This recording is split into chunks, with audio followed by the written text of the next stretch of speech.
Hostel കൊലപാതകം പ്രതികൾക്കായുള്ള അന്വേഷണം തുടരുന്നു. തുടരും. 3 ദിവസമായിട്ട് ഒരു തുമ്പും കണ്ടെത്താൻ കഴിഞ്ഞിട്ടില്ല. ഇവരൊക്കെ എങ്ങനെ പറഞ്ഞ കേസ് മുന്നോട്ട് കൊണ്ടുപോകും.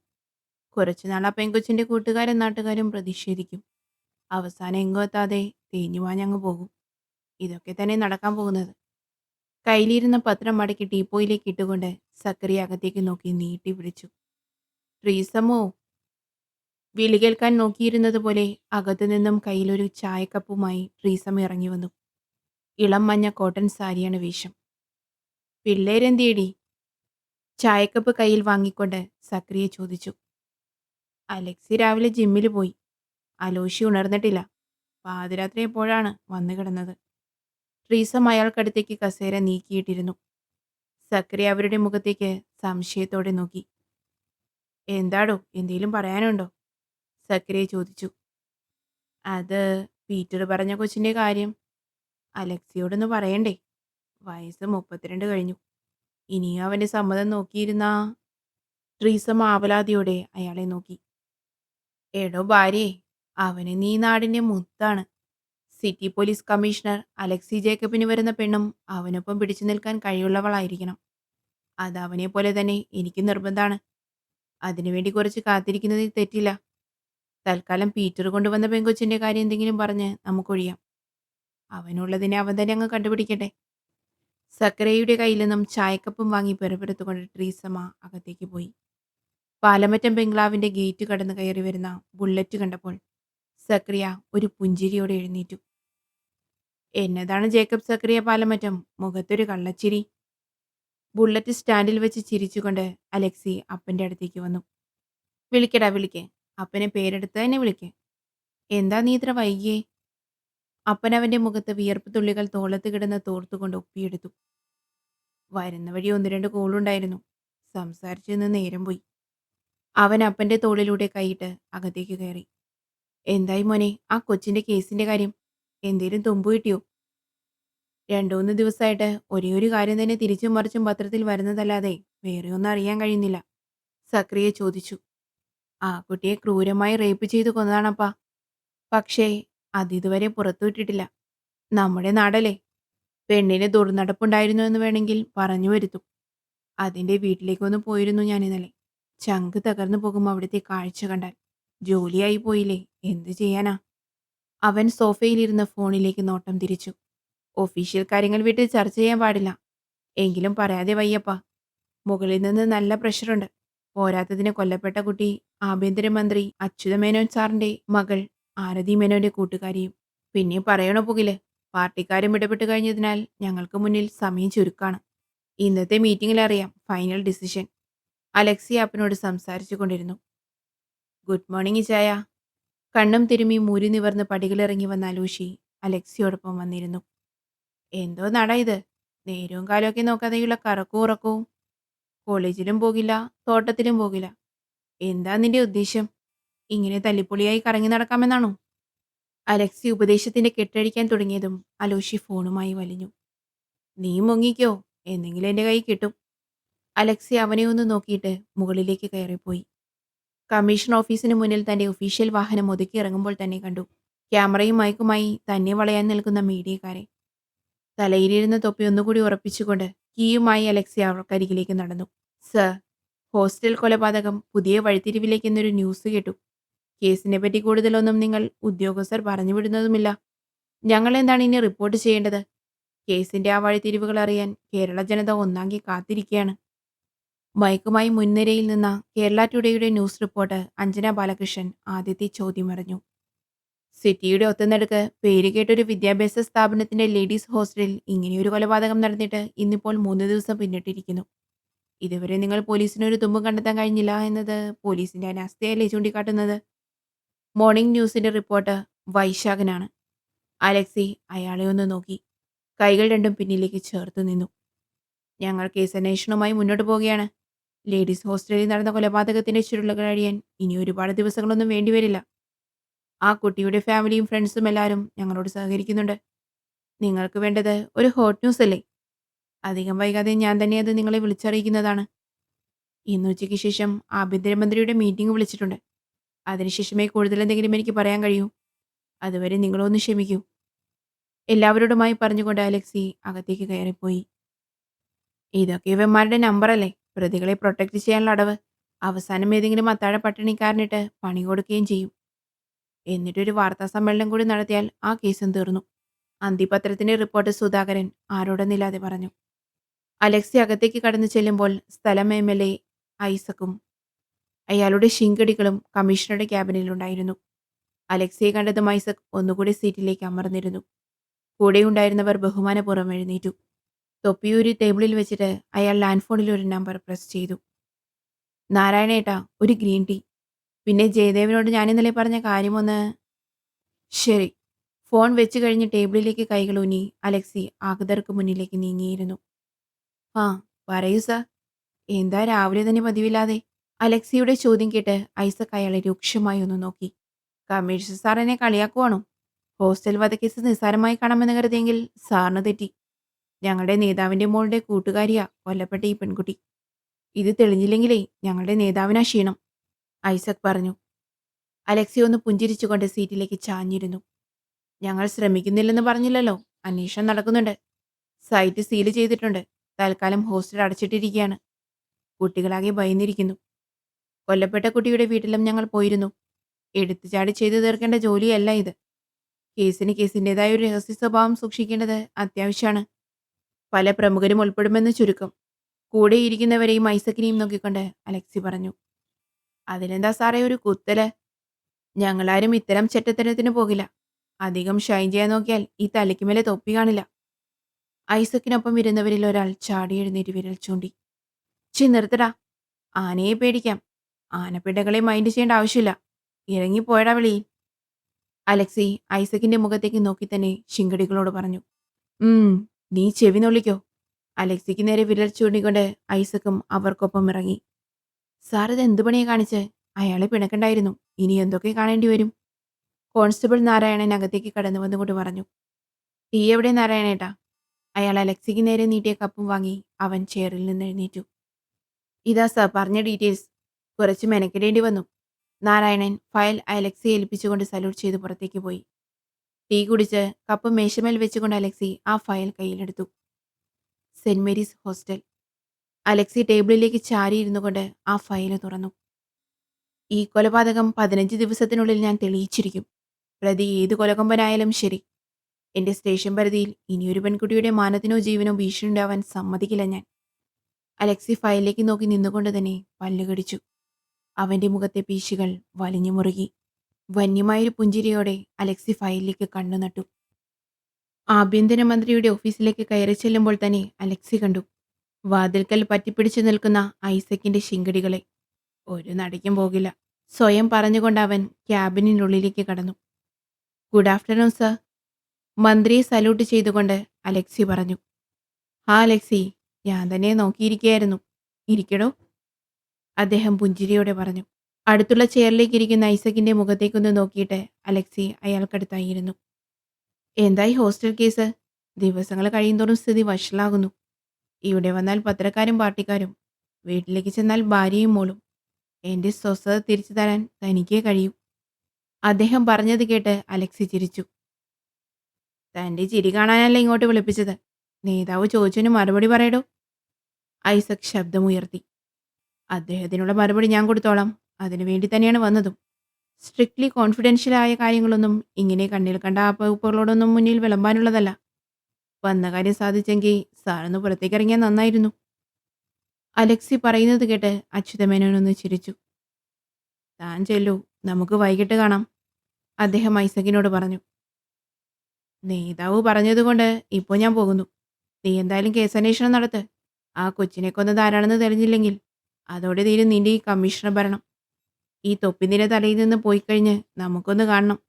അപ്പോഴറിയാം ഐസക്കിന്റെ പൊളിറ്റിക്കൽ സ്ട്രെങ്ത്. ഓർത്തു വെച്ചോ. ഐസക് എഴുന്നേറ്റ് പുറത്തേക്ക് നടന്നു. With your permission sir. Alexi അച്യുതമേനോനെ നോക്കി. അദ്ദേഹം പുഞ്ചിരിയോടെ തലയാട്ടി. MLA സാർ ഒന്ന് നിന്നേ. അവൻ എഴുന്നേറ്റ് ഐസക്കിനടുത്തേക്ക് നടന്നു. എന്നു മുതലാണ് പീഡനക്കേസുകളിലും കൊലപാതകങ്ങളിലും സാറിനെതിരെ കരുതൽ വന്നു തുടങ്ങിയത്? ഒന്നാമത് ഇത് സാറിന്റെ മണ്ഡലമല്ല. പിന്നെ അണികളെ നിരത്തി ഇങ്ങനെ ഓരോ ചീപ്പ് ഷോകൾ നടത്തുന്നത് ആഭ്യന്തരമന്ത്രിയുടെ പ്രീതി സമ്പാദിക്കാനാണെങ്കിൽ അദ്ദേഹത്തിന് ആവശ്യമൊന്നുമില്ല. തന്നെപ്പോലെയുള്ള ഹിജടകളുടെ പിൻബലം ആ മനുഷ്യന്റെ പേരിന് കൂടി കളങ്കമുണ്ടാക്കിയേ. പിന്നെ ഹോസ്റ്റൽ കേസ്. ഇന്നേക്ക് 15-ാം ദിവസം. താൻ വിരലിലെണ്ണി കാത്തിരുന്നു. 15-ാമത്തെ ദിവസം കേരളക്കര കാണും ഹോസ്റ്റൽ കേസിലെ പ്രതിയെ. അന്ന് കാണണം ഈ തലയും ഉയർത്തിപ്പിടിച്ച് താൻ എൻ്റെ മുന്നിൽ ഇതുപോലെ തന്നെ. അലക്സി ഐസക്കിന്റെ കണ്ണിന് നേരെ വന്നു നിന്ന്. മാന്യതയുടെ മുഖംമൂടിക്കുള്ളിൽ ഒരാൾക്കും ഒരുപാട് കാലം കഴിയാമെന്ന് കരുതരുത്. വലിച്ചു കീറും ഞാൻ. അത് MLA ആയാലും ഏത് മറ്റവനായാലും. അലക്സിയുടെ മുഖത്ത് നോക്കി പല്ല് കടിച്ചുകൊണ്ട് ഐസക്ക് തിരിഞ്ഞു നടന്നു. നസ്രാണികൾക്ക് പേരുദോഷം ഉണ്ടാക്കാൻ പിറന്ന ചെകുത്താൻ. വെറുപ്പിറുത്തുകൊണ്ട് ഐസക് പുറത്തേക്ക് പോയി. ചിരിച്ചുകൊണ്ട് തിരിഞ്ഞ അലക്സിയെ നോക്കി അച്യുതമേനോനും ചിരിച്ചു. താൻ കലക്കി. അയാളെ എങ്ങനെയൊന്ന് ഒഴിവാക്കുമെന്ന് കരുതിയിരുന്നതാ ഞാൻ. അലക്സി അദ്ദേഹത്തിന് മുന്നിൽ വന്നിരുന്നു. ഇതൊക്കെ വെറും ഷോ ഓഫാണ് സർ. സാറിന്റെ മുന്നിൽ പിടിച്ചു നിൽക്കാൻ. അലക്സി ചെയറിൽ അമർന്നിരുന്നു. അറിയാടോ. അതൊക്കെ പോട്ടെ, നമുക്ക് വിഷയത്തിലേക്ക് വരാം. എന്തായി ആ കേസിന്റെ കാര്യം? ഇനി എവിഡൻസ്? തനിക്കാരെങ്കിലും സംശയമുണ്ടോ? അദ്ദേഹം ചോദിച്ചു. സംശയിക്കാനാണെങ്കിൽ ഒരുപാട് പേരുണ്ട് സർ. ആ കുട്ടിയുടെ റൂംമേറ്റായ Anjali, hostel warden Clara Philip, security Jamal, ഇപ്പോൾ ഇവിടെ നിന്നിറങ്ങിപ്പോയ ഐസക് മാട്ടുമേൽ വരെ സംശയമുള്ളവരുടെ പട്ടികയിലുണ്ട്. പിന്നെ സാറിന്റെ മകൾ ആരതി മേനോനും. അലക്സി പറഞ്ഞത് കേട്ട് അച്യുതമേനോനൊന്ന് മുന്നോട്ടാഞ്ഞിരുന്നു. താൻ എന്താടി പറയുന്നത്? അദ്ദേഹം ചോദിച്ചു. അതെ സർ. ഈ കേസിന്റെ ചുരുളഴിയുമ്പോൾ നമ്മളിൽ പലരും ഇതിലേക്ക് കണ്ണികളാകും. കാരണം ആ കുട്ടിക്ക് സംഭവിച്ച മരണം ബ്രൂട്ടൽ റേപ്പാണ്. ആദ്യമായിട്ടല്ല അവൾ പീഡനത്തിനിരയാകുന്നത്. അവൾ അറിഞ്ഞുകൊണ്ടോ അറിയാതെയോ പല ഏമാന്മാരുടെയും വിരുന്നു സൽക്കാരങ്ങളിലെ പ്രധാന അതിഥിയായിരുന്നു മരിച്ച റിൻസി തോമസ് എന്ന റീന. അലക്സി തന്റെ കയ്യിലിരുന്ന ഫയൽ അദ്ദേഹത്തിന് മുന്നിൽ വെച്ചു. കേരളത്തിലെ പല പ്രമുഖരുടെയും പേരുകൾ ആ പട്ടികയിലുണ്ട് സർ. ആ കുട്ടിയുടെ മരണാനന്തര ചടങ്ങുകൾ നടന്ന സെന്റ് പീറ്റേഴ്സ് കത്തീഡ്രലിലും കുട്ടിയുടെ വീട്ടിലും ഞാൻ നേരിട്ട് ചെന്നിരുന്നു. അവിടെ നിന്നുള്ള പലരുടെയും മൊഴികളിൽ കുട്ടിയുടെ വഴിവിട്ട ബന്ധങ്ങളും യാത്രകളും അറിയാൻ കഴിഞ്ഞു. അലക്സി പറയുന്നതിനൊപ്പം അദ്ദേഹം ഫയലിലെ പേജുകൾ മറിച്ചുകൊണ്ടിരുന്നു. തന്റെ അന്വേഷണം മുന്നോട്ട് പോട്ടെ. ഈ കേസിന്റെ പൂർണ്ണ ഉത്തരവാദിത്തം ഞാൻ തന്നെ ഏൽപ്പിക്കുകയാണ്. റീന കൊച്ചിന്റെ മുഖം മനസ്സിൽ നിന്നും പോകുന്നില്ലടോ. അച്ചുവിന്റെ കൂടെ പലപ്പോഴായി വീട്ടിൽ വന്നിട്ടുണ്ട്. നല്ല സ്നേഹമുള്ള കൊച്ചായിരുന്നു. കെട്ടിട നിർമ്മാണ തൊഴിലാളിയുടെ മോളാണ്. ഒരനിയൻ ചെക്കനും ഉണ്ട് അതിന്. ഇവർക്ക് അമ്മയില്ലെന്ന് തോന്നുന്നു. താനൊരു കാര്യം ചെയ്യ്. അച്ചുവിനെ ചെന്നൊന്ന് കാണും. അവൾക്ക് ചിലപ്പോൾ തന്നെ സഹായിക്കാൻ കഴിയും. പിന്നെ വീട്ടിൽ വെച്ച് വേണ്ട. അച്യുതമേനോൻ ഫയൽ മടക്കി. Okay sir. ഞാൻ പോകുന്നുണ്ട് ആരതിയെ കാണാൻ. പക്ഷേ അതിനു മുമ്പ്. അലക്സി മന്ത്രിയെ നോക്കി. ഓ, ഞാനത് മറന്നു. തൻ്റെ ടീം അതെന്തായി? എത്ര പേരാണ് തൻ്റെ സ്പെഷ്യൽ ഇൻവെസ്റ്റിഗേഷൻ ടീമിലുള്ളത്? അച്യുതമേനോൻ ഉത്സാഹത്തോടെ അലക്സിയെ നോക്കി. സർ, ഞാനടക്കം 5 പേർ. Circle inspector Benny Menon, ASI Balagopal, constable നാരായണേട്ടൻ, പിന്നെ SP മീരാദാസ്. അലക്സി പറഞ്ഞത് കേട്ട് അച്യുതമേനോന്റെ മുഖം വിടർന്നു. മീരാദാസ് പെൺപുലിയല്ലേ അവൾ? അവളെ തനിക്കറിയാമോ? നമുക്കൊന്നും അടുക്കാൻ പറ്റാത്ത ലെവലിലാണ് അവളുടെ അന്വേഷണങ്ങൾ. സർവീസിൽ കയറിയിട്ട് 5 വർഷം. ഇതിനോടകം 8 തവണ ട്രാൻസ്ഫർ, 6 സസ്പെൻഷൻ, വെട്ടൊന്ന് മുറി 2 എന്ന പ്രകൃതം. സ്ഥലം MLAയുടെ ചെകിടടിച്ച് പൊളിച്ചതിന്റെ പാരിതോഷികമാണ് ഇപ്പോൾ കിട്ടിയ സസ്പെൻഷൻ. മീരാദാസിനെ കുറിച്ചുള്ള വായ്ത്താരി കേട്ട് അലക്സി അത്ഭുതത്തോടെ അദ്ദേഹത്തെ നോക്കി. തനിക്ക് അതിശയം തോന്നുന്നു അല്ലേ? റിട്ടയേർഡ് കേണൽ രവീന്ദ്രനാഥിന്റെ ഒരേയൊരു മകൾ. എൻ്റെ ഉറ്റ ചങ്ങാതിയാണ് രവി. SN കോളേജിൽ വെച്ചുള്ള പരിചയം. അനീതിക്കെതിരെ ശബ്ദമുയർത്താൻ ഒരു പാർട്ടിയുടെയും കൊടിയുടെയും പിൻബലം ആവശ്യമില്ലെന്ന് വിദ്യാർത്ഥികളെ പഠിപ്പിച്ച സ്വതന്ത്ര നേതാവ്.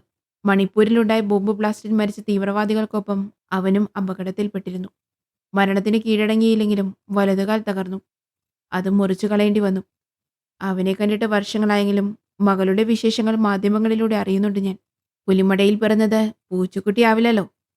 തനിക്ക് പറ്റിയ കൂട്ടാണവൾ. മീരാദാസ് IPS, അദ്ദേഹം പറഞ്ഞു. എനിക്കും അറിയാം അയാളെ. IPS ട്രെയിനിങ്ങിൽ ഞങ്ങൾ ഒരുമിച്ചായിരുന്നു. അന്നേ ഞങ്ങൾ തമ്മിൽ അത്ര സ്വരച്ചേർച്ചയിലല്ല. ഈ കേസിൽ അയാൾ കൂടെ എനിക്കൊപ്പം ഉണ്ടെങ്കിൽ, ഈ ടീമിലുണ്ടെങ്കിൽ അത് ഞങ്ങൾക്കൊരു ബലാണ്. സാർ തന്നെ മീര ചെയ്തൊന്ന് അറിയിക്കണം. അയാളുടെ സസ്പെൻഷൻ പിൻവലിച്ച് റീജോയിൻ ചെയ്യാനുള്ള കാര്യങ്ങൾ ഞാൻ ചെയ്തോളാം. അലക്സി ഭവ്യതയോടെ പറഞ്ഞത് കേട്ട് അദ്ദേഹം ചിരിച്ചു. താൻ തിരുത്തണ്ട. ആദ്യം പറഞ്ഞത് തന്നെ മതി. അവൾ തൻ്റെ കൂടെയുണ്ടെങ്കിൽ പിന്നൊന്നും പേടിക്കാനില്ല. ഈ കേസിന്റെ പേരിൽ എനിക്ക് കുറച്ച് പ്രഷർ കുറഞ്ഞു കിട്ടും. താൻ ഓർഡർ അയച്ചോ ധൈര്യമായിട്ട്. ബാക്കി ഞാൻ ഏറ്റു.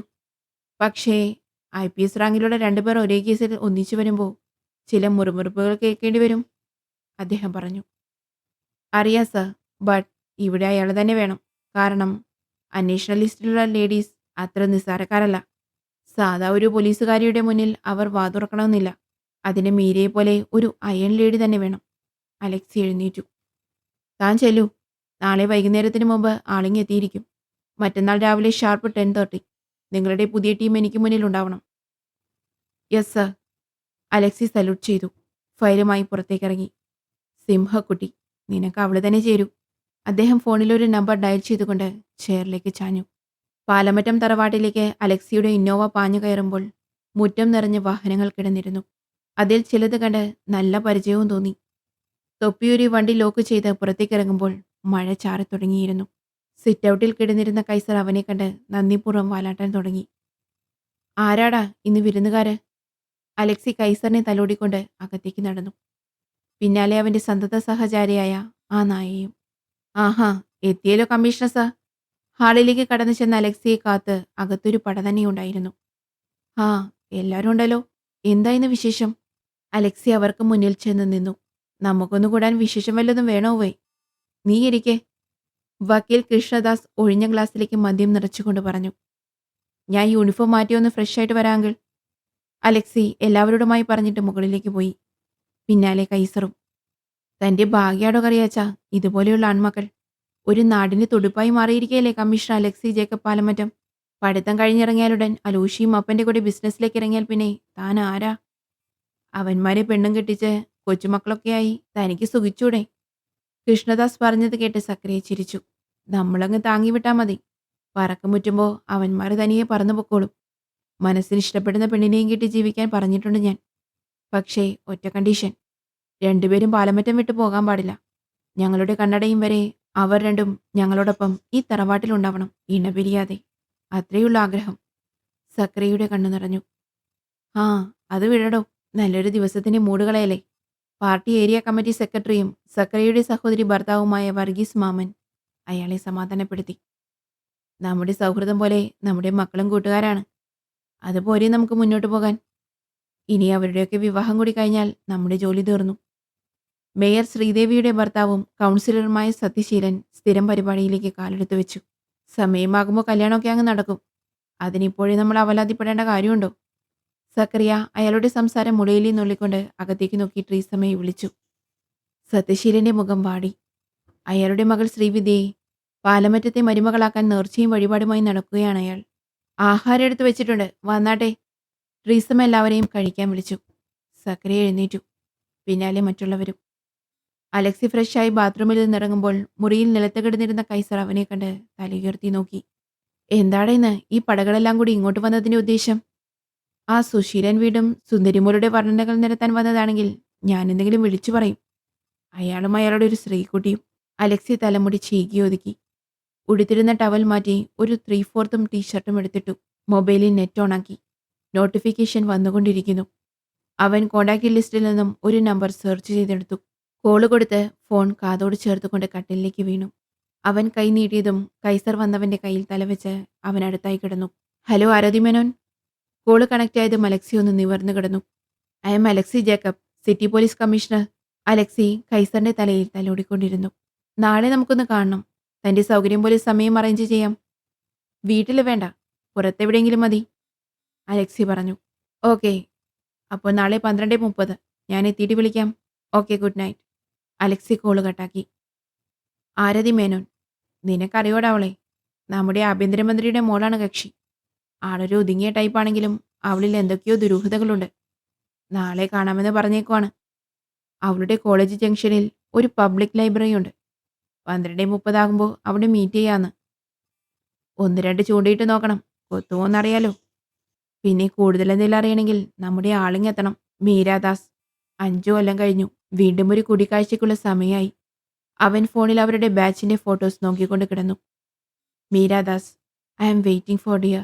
അവളുടെ ഫോട്ടോയിലേക്ക് നോക്കിക്കിടന്ന അവന്റെ ചുണ്ടിലൊരു പുഞ്ചിരി തെളിഞ്ഞു. രാവിലെ മഴയായത് കാരണം അലക്സി എഴുന്നേൽക്കാൻ വൈകി. അവൻ എഴുന്നേറ്റ് ഫ്രഷായി വന്നപ്പോഴേക്കും കയ്യിൽ ആവി പറക്കുന്ന ചായയുമായി അമ്മച്ചി റൂമിലുണ്ടായിരുന്നു. മഴ കാരണം നീ ഇന്ന് ജിമ്മിൽ പോകില്ലെന്നറിയാം. വൈകി ഉണരാൻ. അമ്മച്ചി കുറച്ചു മുമ്പേ വന്നിരുന്നു. ട്രീസമ്മ കയ്യിലെ ചായ അവന് കൊടുത്തുകൊണ്ട് കിടക്കവിരി നേരെയാക്കി. ഞാൻ ഇന്നലെ വന്ന പാടെ കുളിച്ചു കയറി കിടന്ന അമ്മച്ചി ഉറങ്ങിപ്പോയി. സൽക്കാരം കഴിഞ്ഞ് എല്ലാവരും എപ്പോൾ പോയി? അലക്സി ചായക്കപ്പ് ചുണ്ടോട് ചേർത്തു. പാതിരാത്രിയായി. ഞാനും ആ സെലീന പെണ്ണും പാടുവിട്ട് പോയി. ഓർക്കാപ്പുറത്ത് 3-4 വണ്ടിയിൽ എല്ലാം കൂടി കയറി വന്നാ ഞങ്ങൾ എന്നാ ചെയ്യാനാ? ഒന്നുമില്ലെന്ന് പറഞ്ഞാൽ അത് അപ്പനല്ലേ ക്ഷീണം. ചിക്കൻ ഉണ്ടായിരുന്നു. കുറച്ച് ഗ്രേവി കൂട്ടി വെച്ചു. ചപ്പാത്തി ഉണ്ടാക്കി. വെള്ളം അടിച്ചൊരു ബോധവും ഇല്ലാതെയാണ് എല്ലാവരും ഇവിടെ നിന്ന് പോയത്. ട്രീസമ്മ അവന്റെ കട്ടിലിൽ ഇരുന്നു കൊണ്ട് പറഞ്ഞു. അപ്പനിത് എന്തു പറ്റി? സാധാരണ ഫാമിലി ആയിട്ടാണ് അവരൊക്കെ വരാറ്. ഇന്നലെ കുറെ അപരിചിതരും അങ്കിളുമാരും. വെള്ളമടിയും തീറ്റയും കൂടിയൊക്കെ ഇനി പതിവാകുമോ? അലക്സി അമ്മച്ചിയെ ചുഴിഞ്ഞു നോക്കി. എന്തോ കാര്യസാധ്യത്തിനാണെന്ന് മനസ്സിലായി. കൃഷ്ണദാസും സുശീലനും കൂടി അപ്പന്റെ ചെവി തിന്നുന്നുണ്ടായിരുന്നു. ഗീവർഗീസ് ആണെങ്കിൽ അവിടെയും കൂടും ഇവിടെയും കൂടും. നാണം കെട്ടവൻ. ആ ഷേർലി എങ്ങനെ സഹിക്കുന്നോ എന്തോ ഈ മരണത്തെ. അമ്മച്ചി പറയുന്നത് കേട്ട് അലക്സി ചിരിച്ചു. എന്താ കാര്യമെന്ന് പറഞ്ഞോ അപ്പച്ചൻ? അലക്സി കപ്പ അമ്മച്ചിയെ ഏൽപ്പിച്ചു. എന്താണെന്ന് എനിക്ക് അങ്ങോട്ട് മനസ്സിലായില്ല. ബിസിനസ് കാര്യം എന്നാണ് ഞാൻ ചോദിച്ചപ്പോൾ പറഞ്ഞത്. ഇന്ന് വെളുപ്പിന് തന്നെ അലോഷിയെ മൈസൂരിലേക്ക് വിട്ടിട്ടുണ്ട്. അവിടുത്തെ നമ്മുടെ ഫാമിൽ ജോലിക്കാർ തമ്മിൽ എന്തോ പ്രശ്നമുണ്ടായി. രണ്ടു ചേരിയായി തിരിഞ്ഞ് സമരം തുടങ്ങാൻ പോകുന്നൊക്കെ പറഞ്ഞു രാവിലെ. അവനെ പറഞ്ഞു വിട്ട് കഴിഞ്ഞാണ് അപ്പന് ശ്വാസം നേരെ വീണത്. അവനങ്ങ് ചെന്നിട്ട് വിളിച്ചു കഴിഞ്ഞ് മതി ആഹാരമെന്നും പറഞ്ഞ് ആ മുറ്റത്തിരിപ്പുണ്ട്. ട്രീസം എഴുന്നേറ്റു. ഓ, എന്തൊരു മഴയായത്. ഇന്നലെ രാത്രി തുടങ്ങിയതാ. ഇന്ന് ഇതുവരെ തുറന്നിട്ടില്ല. ട്രീസമ്മ കപ്പുമായി മുറിവിട്ട് പോയി. ഇതങ്ങനെ പെട്ടെന്നൊന്നും തോരില്ല അമ്മച്ചി. ഇന്ന് വരുന്നുണ്ടൊരവതാരം.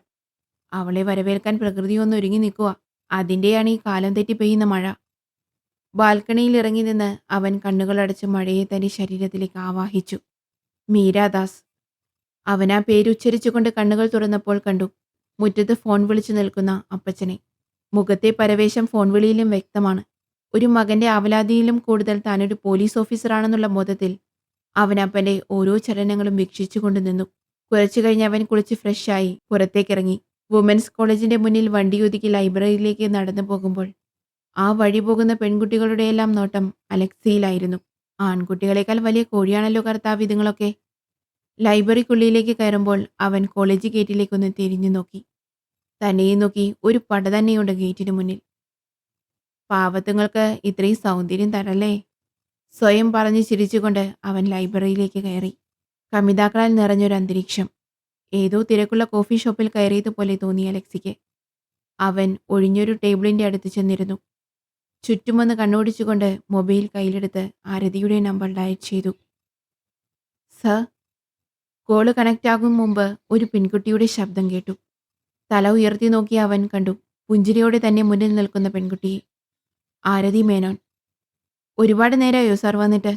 എനിക്ക് ക്ലാസ് കഴിയാൻ വൈകി, അവൾ പറഞ്ഞു. തനിക്ക് വേറെ ഒരിടവും കിട്ടിയില്ലേ? ഇവിടെ ഇരുന്ന് എങ്ങനെയാ സംസാരിക്കുന്നേ? അലക്സി എഴുന്നേറ്റു. അവൾ ചുറ്റും കണ്ണോടിച്ചുകൊണ്ട് നിൽക്കുകയാണ്. താൻ വാ, ഞാൻ തിരിച്ചു കൊണ്ടുവിടാം. ഫോണും കയ്യിലെടുത്ത് അലക്സി നടന്നു. പിന്നാലെ ആരതിയും. ഇന്ന് വാലന്റൈൻസ് ഡേ ആണ്. അതുകൊണ്ടാണ് ഇത്രയും തിരക്ക്. സാധാരണ അതിനുള്ളിൽ അധികം ആളുണ്ടാവാറില്ല. അതാ ഞാനിവിടെ വരാൻ പറഞ്ഞത്. സാറിന് ബുദ്ധിമുട്ടായല്ലേ? സോറി. അലക്സിയുടെ വണ്ടിയിൽ കയറിയിരുന്നു കൊണ്ട് ആരതി പറഞ്ഞു. അവനൊന്ന് പുഞ്ചിരിച്ചുകൊണ്ട് വണ്ടി മുന്നോട്ടെടുത്തു. എന്റെ നായിക വരുന്ന ദിവസം കൊള്ളാലോ, വാലന്റൈൻസ് ഡേ. അവന്റെ മുഖത്ത് മിന്നിമായുന്ന വികാരങ്ങൾ നോക്കിയിരുന്ന ആരതിയുടെ കണ്ണുകളിൽ പ്രതീക്ഷയുടെ ഒരു തിളക്കമുണ്ടായി. കുറച്ചു ദൂരം മുന്നോട്ട് പോയി ബീച്ചിന്റെ സൈഡിലായി അലക്സി വണ്ടി ഒതുക്കി. അപ്പോഴേക്കും അവന്റെ മൊബൈൽ വിറയ്ക്കാൻ തുടങ്ങി. താൻ നടന്നോ? ഞാനിതാ വരുന്നു. ആരതി അലക്സിയെ ഒന്ന് നോക്കിയിട്ട് ഇറങ്ങി ബീച്ചിലേക്ക് നടന്നു. കോൾ അറ്റൻഡ് ചെയ്ത് വണ്ടിയും ലോക്കാക്കി അലക്സി പതിയെ അവൾക്ക് പിന്നിലായി ചെന്നു. എന്താ നാരായണേട്ടാ, ആളെത്തിയോ? ആവേശത്തോടെ അലക്സി ചോദിച്ചു. ഇല്ല കുഞ്ഞേ, ക്വാർട്ടേഴ്സിന്റെ താക്കോൽ എൻ്റെ കയ്യിൽ വെച്ചിരുന്നാൽ മതിയോന്നറിയാൻ നാരായണൻ ചോദ്യരൂപത്തിൽ നിർത്തി. എൻ്റെ പൊന്നോ മതി, അവർ വൃത്തിയാക്കിയിട്ട് പോയോ? ഞാൻ വന്നിട്ടേ നാരായണേട്ടൻ പോകാവൂ, അലക്സി പറഞ്ഞു. പണികൾ തീരാറായി. അടുക്കളയിലേക്ക് അത്യാവശ്യ സാധനങ്ങൾ വാങ്ങാൻ ഒരു പയ്യനെ വിട്ടു. കുഞ്ഞു വന്നിട്ടേ ഞാൻ പോകൂ. നാരായണേട്ടൻ്റെ കോള് കട്ട് ചെയ്ത് അവൻ ആതിരയ്ക്കടുത്തേക്ക് നടന്നു. നാരായണന്റെ മുഖം അവന്റെ മനസ്സിൽ തെളിഞ്ഞു. തൻ്റെ വല്യമ്മച്ചി മരിച്ചതിനു ശേഷം കുഞ്ഞേ എന്നുള്ള വിളി കേൾക്കുന്നത് ആ നാവിൽ നിന്നാണ്. അതും ഒരുപാട് നിർബന്ധിച്ച് സാറ് വിളി നിർത്തിച്ചതിനു ശേഷം. റിട്ടയർഡാകാൻ മാസങ്ങൾ മാത്രം ബാക്കിയുള്ള തന്നേക്കാൾ മുതിർന്ന ഒരാൾ മുഖത്ത് നോക്കി സാറേ എന്ന് വിളിക്കുമ്പോൾ കേട്ടു നിൽക്കാൻ ഒരു ബുദ്ധിമുട്ട് പോലെ. പ്രായത്തിനല്ല, പദവിക്കാണ് ഡിപ്പാർട്ട്മെന്റിൽ സ്ഥാനമെന്നറിയാമെങ്കിലും അദ്ദേഹത്തിന്റെ കാര്യത്തിൽ താനത് തിരുത്തി. തങ്ങൾക്കിടയിൽ മാത്രം ഒതുങ്ങുന്ന രഹസ്യ സൗഹൃദം സർവീസിൽ കയറിയ കാലത്ത് തുടങ്ങിയതാണ്. അതെന്നും തുടരുന്നു. നാരായണനെ പറ്റി ഓർത്തു നടന്ന് അലക്സി ആതിരയ്ക്കൊപ്പമെത്തി. അവളൊരു വള്ളത്തിന്റെ സൈഡിൽ തണല് നോക്കി അവനിൽ നിന്ന് അല്പം മാറി നിന്നു. ഒരു ഗ്യാപ്പിട്ട് അവൾക്കടുത്തായി അവനും. സോ ആരതി, ഞാൻ വിളിപ്പിച്ചത് എന്തിനാണെന്ന് തനിക്കറിയാലോ. തൻ്റെ അച്ഛൻ്റെ പെർമിഷൻ ഞാൻ വാങ്ങിയിട്ടുണ്ട്. ഇനി എനിക്കറിയേണ്ടത് റിൻസിയെ പറ്റിയുള്ള എനിക്കറിയാത്തതും തനിക്കറിയാവുന്നതുമായ കാര്യങ്ങളാണ്. ഒന്നും വിടാതെ താനത് പറഞ്ഞെങ്കിൽ മാത്രമേ ഈ കേസിനെ ഇങ്ങോട്ട് കൊണ്ടുപോകണമെന്ന് ഒരു തീരുമാനത്തിലെത്താൻ ഞങ്ങൾക്ക് കഴിയൂ, അലക്സി പറഞ്ഞു. ആരതി അവനെ തന്നെ നോക്കിയിരിക്കുകയാണ്. അവളുടെ നോട്ടം അവന് ബുദ്ധിമുട്ടുണ്ടാക്കുന്നുണ്ടെങ്കിലും അവനത് പാടെ അവഗണിച്ചു. ഞാൻ ചോദിച്ചത് കേട്ടില്ലെന്നുണ്ടോ? അലക്സിക്ക് ദേഷ്യം വന്നു തുടങ്ങിയിരുന്നു. കേട്ടു. റീനയുടെ മരണം. അതവളെ അടുത്തറിയാവുന്നവർക്ക് വലിയ അത്ഭുതമൊന്നല്ല. ഞങ്ങളൊക്കെ പ്രതീക്ഷിച്ചിരുന്നത് ഇങ്ങനെയൊരു ക്ലൈമാക്സ് തന്നെയാണ്. ആരതി പറഞ്ഞത് മനസ്സിലാകാതെ അലക്സി ചോദ്യഭാവത്തിൽ അവളെ നോക്കി. താൻ പറഞ്ഞു വരുന്നത്? അതെ, അവളുടെ മരണം ഞങ്ങൾ മുൻകൂട്ടി കണ്ടിരുന്നു. ആരതി കടലിലേക്ക് നോക്കിയിരുന്നു.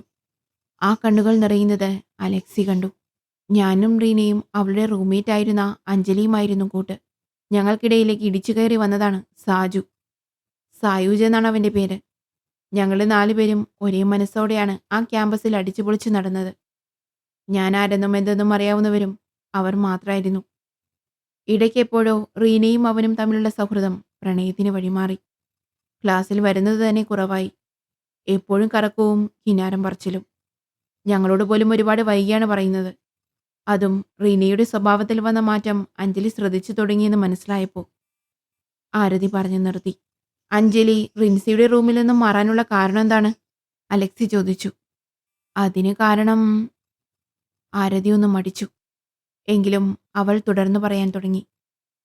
റീന റൂമിലില്ലാത്തൊരു ദിവസം അഞ്ജലിക്ക് അവളുടെ ബെഡിനടിയിൽ നിന്ന് പ്രിസ്ക്രിപ്ഷനും ടാബ്ലറ്റും കിട്ടി. അവളത് എനിക്ക് വാട്സപ്പ് ചെയ്തിരുന്നു. പിറ്റേന്ന് കോളേജിൽ പോകും വഴി ഞങ്ങൾക്ക് പരിചയമുള്ള ഒരു മെഡിക്കൽ സ്റ്റോറിൽ അത് കാണിച്ചപ്പോൾ മനസ്സിലായി അവൾ പ്രഗ്നൻ്റ് ആണെന്നും അത് അലസാനുള്ള ഗുളികയാണ് അതിനൊപ്പം ഉള്ളതെന്നും. അന്ന് രാത്രിയിൽ അഞ്ജലി റീനയുമായി നല്ല രീതിയിൽ വഴക്ക് നടന്നു. റീന അഞ്ജലിയെ കൈവീശി അടിച്ചു. അതായിരുന്നു റൂം മാറാനുള്ള കാരണം, ആരതി പറഞ്ഞു. സായൂജ് ഇപ്പോഴും കോളേജിൽ വരുന്നുണ്ടോ? അലക്സി ചോദിച്ചതിന് അവൾ മൂളി. അവൻ്റെ സ്വഭാവത്തിൽ പ്രത്യേകിച്ച് എന്തെങ്കിലും മാറ്റങ്ങൾ തോന്നിയിട്ടുണ്ടോ റിൻസിയുടെ മരണത്തിന് ശേഷം? അലക്സി ചോദിച്ചതിന് ഇല്ല എന്നവൾ മറുപടി കൊടുത്തു. മരിക്കുന്നതിന് തൊട്ടു മുമ്പുള്ള ദിവസങ്ങളിൽ റിൻസിയുടെ സ്വഭാവത്തിലോ നിങ്ങളോടുള്ള പെരുമാറ്റത്തിലോ എന്തെങ്കിലും അസ്വാഭാവികമായ കാര്യങ്ങൾ ശ്രദ്ധയിൽപ്പെട്ടോ? അലക്സി ചോദിച്ചു. ഇല്ല. അഞ്ജലിയെ അടിച്ചതിനു ശേഷം ഞങ്ങൾ അവളുമായി വലിയ അടുപ്പത്തിലായിരുന്നില്ല. മരിക്കുന്നതിന് തലേന്ന് വരെ ഒരാഴ്ചയോളം അവൾ ക്ലാസ്സിൽ വന്നിട്ടില്ല. കൂടുതലൊന്നും എനിക്കറിയില്ല സർ. താൻ വാ, നല്ല മഴ വരുന്നുണ്ട്. അലക്സി നടന്നു. ഒരു ചോദ്യം കൂടി. നടക്കാൻ തുടങ്ങിയ ആതിരയ്ക്ക് മുന്നിൽ കയറി നിന്നുകൊണ്ട് അലക്സി പറഞ്ഞു. അവൾ അവനെ നോക്കി. റിൻസി മരിക്കുമെന്ന് നിങ്ങൾക്കറിയാമായിരുന്നു എന്ന് താൻ പറഞ്ഞില്ലേ? എന്താ അതിന് കാരണം? അലക്സിയുടെ ചോദ്യം കേട്ട് ആരതി ഒന്ന് പതറി. അത് ഞാൻ അപ്പോൾ അങ്ങനെ പറഞ്ഞെന്നേ ഉള്ളൂ. രാവും പകലുമില്ലാതെ വീട്ടുകാരുടെ കണ്ണീരും വിയർപ്പും കാണാതെ കറങ്ങി നടക്കുന്നവരുടെയൊക്കെ അവസാനം ഇങ്ങനെയൊക്കെയല്ലേ? നമ്മളെത്ര സിനിമകളിൽ കണ്ടിരിക്കുന്നു. കെട്ടിടം പണിക്ക് പോയി മക്കളെ നോക്കിയിരുന്ന അപ്പനും ബുദ്ധിമാന്യമുള്ള ഒരു സഹോദരനുമായിരുന്നു അവളുടെ ആകെ സമ്പാദ്യം. ദൈവം പൊറുക്കും അവളോട്. ആരതി പല്ലുകടിച്ചു. ഇപ്പോൾ താനീ പറഞ്ഞ മറുപടി ഒരു പോലീസുകാരനോടാണെന്നുള്ള ബോധം വേണം. തന്നെ കൊണ്ട് പറയിച്ചോളാം ഞാൻ. അധികം വൈകാതെ തന്നെ. അലക്സി ഗ്ലാസ് മുഖത്ത് വെച്ച് വണ്ടിക്കടുത്തേക്ക് നടന്നു. പിന്നാലെ വിറയ്ക്കുന്ന കാലടികളോടെ ആരതിയും. കോളേജ് ഗേറ്റിന് മുന്നിൽ അവളെ ഇറക്കി വലിഞ്ഞു മുറുകിയ മുഖത്തോടെ അലക്സി വണ്ടി വിട്ടുപോയി. ഡാമിറ്റ്, അവൻ സ്റ്റിയറിങ്ങിൽ ആഞ്ഞിടിച്ചു. നിന്നെ കൊണ്ട് പറയിക്കാൻ എനിക്കറിയാൻ വയ്യാത്തോണ്ടല്ല. നീയൊരു പെണ്ണായിപ്പോയി. ആഭ്യന്തരമന്ത്രിയുടെ മോളും. പിന്നെ ഞാനിപ്പോൾ യൂണിഫോമിലുമല്ല. 2 ദിവസം കഴിഞ്ഞ് ഞാൻ ഒന്നുകൂടെ വരും. മോള് കരുതിയിരുന്നോ? വണ്ടിയുടെ വേഗത കൂട്ടി അലക്സ് സ്വയം പറഞ്ഞു. കമ്മീഷൻ ഓഫീസിന് മുന്നിൽ വണ്ടി പാർക്ക് ചെയ്തിറങ്ങുമ്പോൾ 2 മണി കഴിഞ്ഞിരുന്നു. ഓഫീസിലേക്ക് കയറി ചെല്ലുമ്പോൾ തന്നെയും കാത്തിരിക്കുന്ന CI ബെന്നിയെയും ASI ബാലഗോപാലിനെയും കണ്ടു. അവർ അലക്സിക്ക് സല്യൂട്ട് കൊടുത്തു. 2 പേരുണ്ടല്ലോ, വന്നിട്ട് കുറേ നേരമായോ? അലക്സി അവരെ അകത്തേക്ക് ക്ഷണിച്ചു. Please be seated. അലക്സി ഇരുന്നു കഴിഞ്ഞിട്ടും തനിക്ക് മുന്നിൽ നിൽക്കുന്ന ഉദ്യോഗസ്ഥരെ കണ്ടപ്പോൾ അലക്സി പറഞ്ഞു. ഓക്കെ, നമ്മുടെ പ്രോജക്റ്റ് നാളെ തുടങ്ങുവാണ്. നമ്മൾ 3 പേർ കൂടാതെ കോൺസ്റ്റബിൾ നാരായണനുമുണ്ട് നമ്മുടെ കൂടെ. പിന്നെ ഒരു ലേഡി ഓഫീസറും. ആളിങ്ങ് എത്തിയിട്ടില്ല ഇതുവരെ. നാളെ ഷാർപ്പ് 9 തന്നെ നിങ്ങൾ 4 പേരും ഇവിടെ എൻ്റെ മുന്നിൽ ഉണ്ടാവണം. 10:30 അച്യുത് മേനോൻ സാറുമായി മീറ്റിംഗ് വെച്ചിട്ടുണ്ട്. ഉച്ചയ്ക്ക് ശേഷം CMഉം DGPയുമായി പത്രസമ്മേളനവും.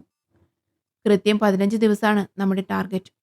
ഈ 15 ദിവസവും ഡ്യൂട്ടി ടൈമിലും ഡ്യൂട്ടി വ്യത്യസ്തമായിരിക്കും. കാരണം അതൊന്നും പ്രീ പ്ലാൻഡ് ആയിരിക്കില്ല. പിന്നെ ഇതുവരെയുള്ള അന്വേഷണ റിപ്പോർട്ട്, റിൻസിയുടെ പോസ്റ്റ്മോർട്ടം റിപ്പോർട്ട്, സാക്ഷികളുടെ മൊഴി, സാഹചര്യ തെളിവുകൾ എല്ലാം ഭദ്രമായിരിക്കണം. പ്രതികളെ ഒരു പഴുതുമില്ലാതെ നമുക്ക് പൂട്ടിയേ പറ്റൂ. ഇല്ലെങ്കിൽ നമ്മുടെ ഡിപ്പാർട്ട്മെന്റിനാണ് ക്ഷീണം. So be alert. Now you can go and tomorrow 9 o'clock sharp. Alexi പറഞ്ഞത് കേട്ട് അവർ എഴുന്നേറ്റു. സർ. അവനെ സല്യൂട്ട് ചെയ്തിട്ട് രണ്ടുപേരും പുറത്തേക്ക് പോയി. ഫുഡ് കഴിച്ചിട്ടില്ലെന്ന് ഓർമ്മ വന്നപ്പോൾ അലക്സി മുന്നിലിരുന്ന ഫയൽ ഒന്ന് നോക്കി സൈൻ ചെയ്ത് മടക്കി വെച്ചിട്ട് എഴുന്നേറ്റു. ക്യാൻറ്റീനിലേക്ക് നടക്കാൻ തുടങ്ങി അവൻ കേട്ടു എൻട്രൻസിൽ നിന്നൊരു ബുള്ളറ്റിന്റെ ശബ്ദം. അവന്റെ കാലുകൾ നിശ്ചലമായി. ഒരു നിമിഷം എന്തോ തോന്നലിൽ തിരിഞ്ഞു നോക്കി അവന്റെ കണ്ണുകൾ വിടർന്നു. റോയൽ എൻഫീൽഡ് ബ്ലാക്ക് ബുള്ളറ്റിൽ വരുന്ന അവതാരത്തെ അവൻ നോക്കി നിന്നു. കാലിൽ black boots, sky blue colour slim fit jeans, full കൈ black T shirt, sky blue denim overcoat, helmet വെച്ച് മറച്ച മുഖത്ത് റെയിൻബോ ഷെയ്ഡുള്ള റെയ്ബാൻ. ഒരു ട്രാവൽ ബാഗ് പുറത്ത് തൂക്കിയിട്ടുണ്ട്. ബുള്ളറ്റ് ശബ്ദം അടുത്തടുത്ത് വന്ന് തൻ്റെ ഓഫീസിന് മുന്നിൽ നിന്നു. ബുള്ളറ്റ് സ്റ്റാൻഡിലിട്ടുകൊണ്ട് ആളിറങ്ങി. ചുമലിൽ കിടന്ന ബാഗ് ഊരി ഹാൻഡിലിൽ വെച്ചു. ചുറ്റുമൊന്ന് കണ്ണോടിച്ചുകൊണ്ട് വായിൽ കിടന്ന ചുയിങ്കം ദൂരേക്ക് നീട്ടി തുപ്പിക്കൊണ്ട് തലയിൽ നിന്നും ഹെൽമറ്റ് ഊരി. ഉയർത്തി കെട്ടിവെച്ചിരുന്ന നീളം കുറഞ്ഞ മുടി തോളൊപ്പം അഴിഞ്ഞു വീണു. മുഖത്തിരുന്ന റെയ്ബാൻ കൂടി മാറ്റി അത് ടീഷർട്ടിന്റെ മുന്നിൽ ഹാങ് ചെയ്തു. Mass entry. ക്യാൻറ്റീനിൽ പോകാനിറങ്ങിയ അലക്സിയുടെ കാലുകൾ ഓഫീസിലേക്ക് തിരിഞ്ഞു നടന്നു. ഊഹം തെറ്റിയില്ല. She's back. മുഖത്തെ ഗൗരവം വിടാതെ ചുണ്ടിലൊളിപ്പിച്ച പുഞ്ചിരിയുമായി അലക്സി ഓഫീസിലേക്ക് കയറാൻ തുടങ്ങിയതും പിൻവിളി കേട്ട് അവൻ നടന്ന പൊസിഷനിൽ തന്നെ നിന്നു. Alexei Jacob Palamattam. അലക്സി മുഖത്ത് ഗൗരവം നിറച്ചു. സ്ലോ മോഷനിൽ സൈഡ് ചരിഞ്ഞ് തിരിഞ്ഞു നോക്കി.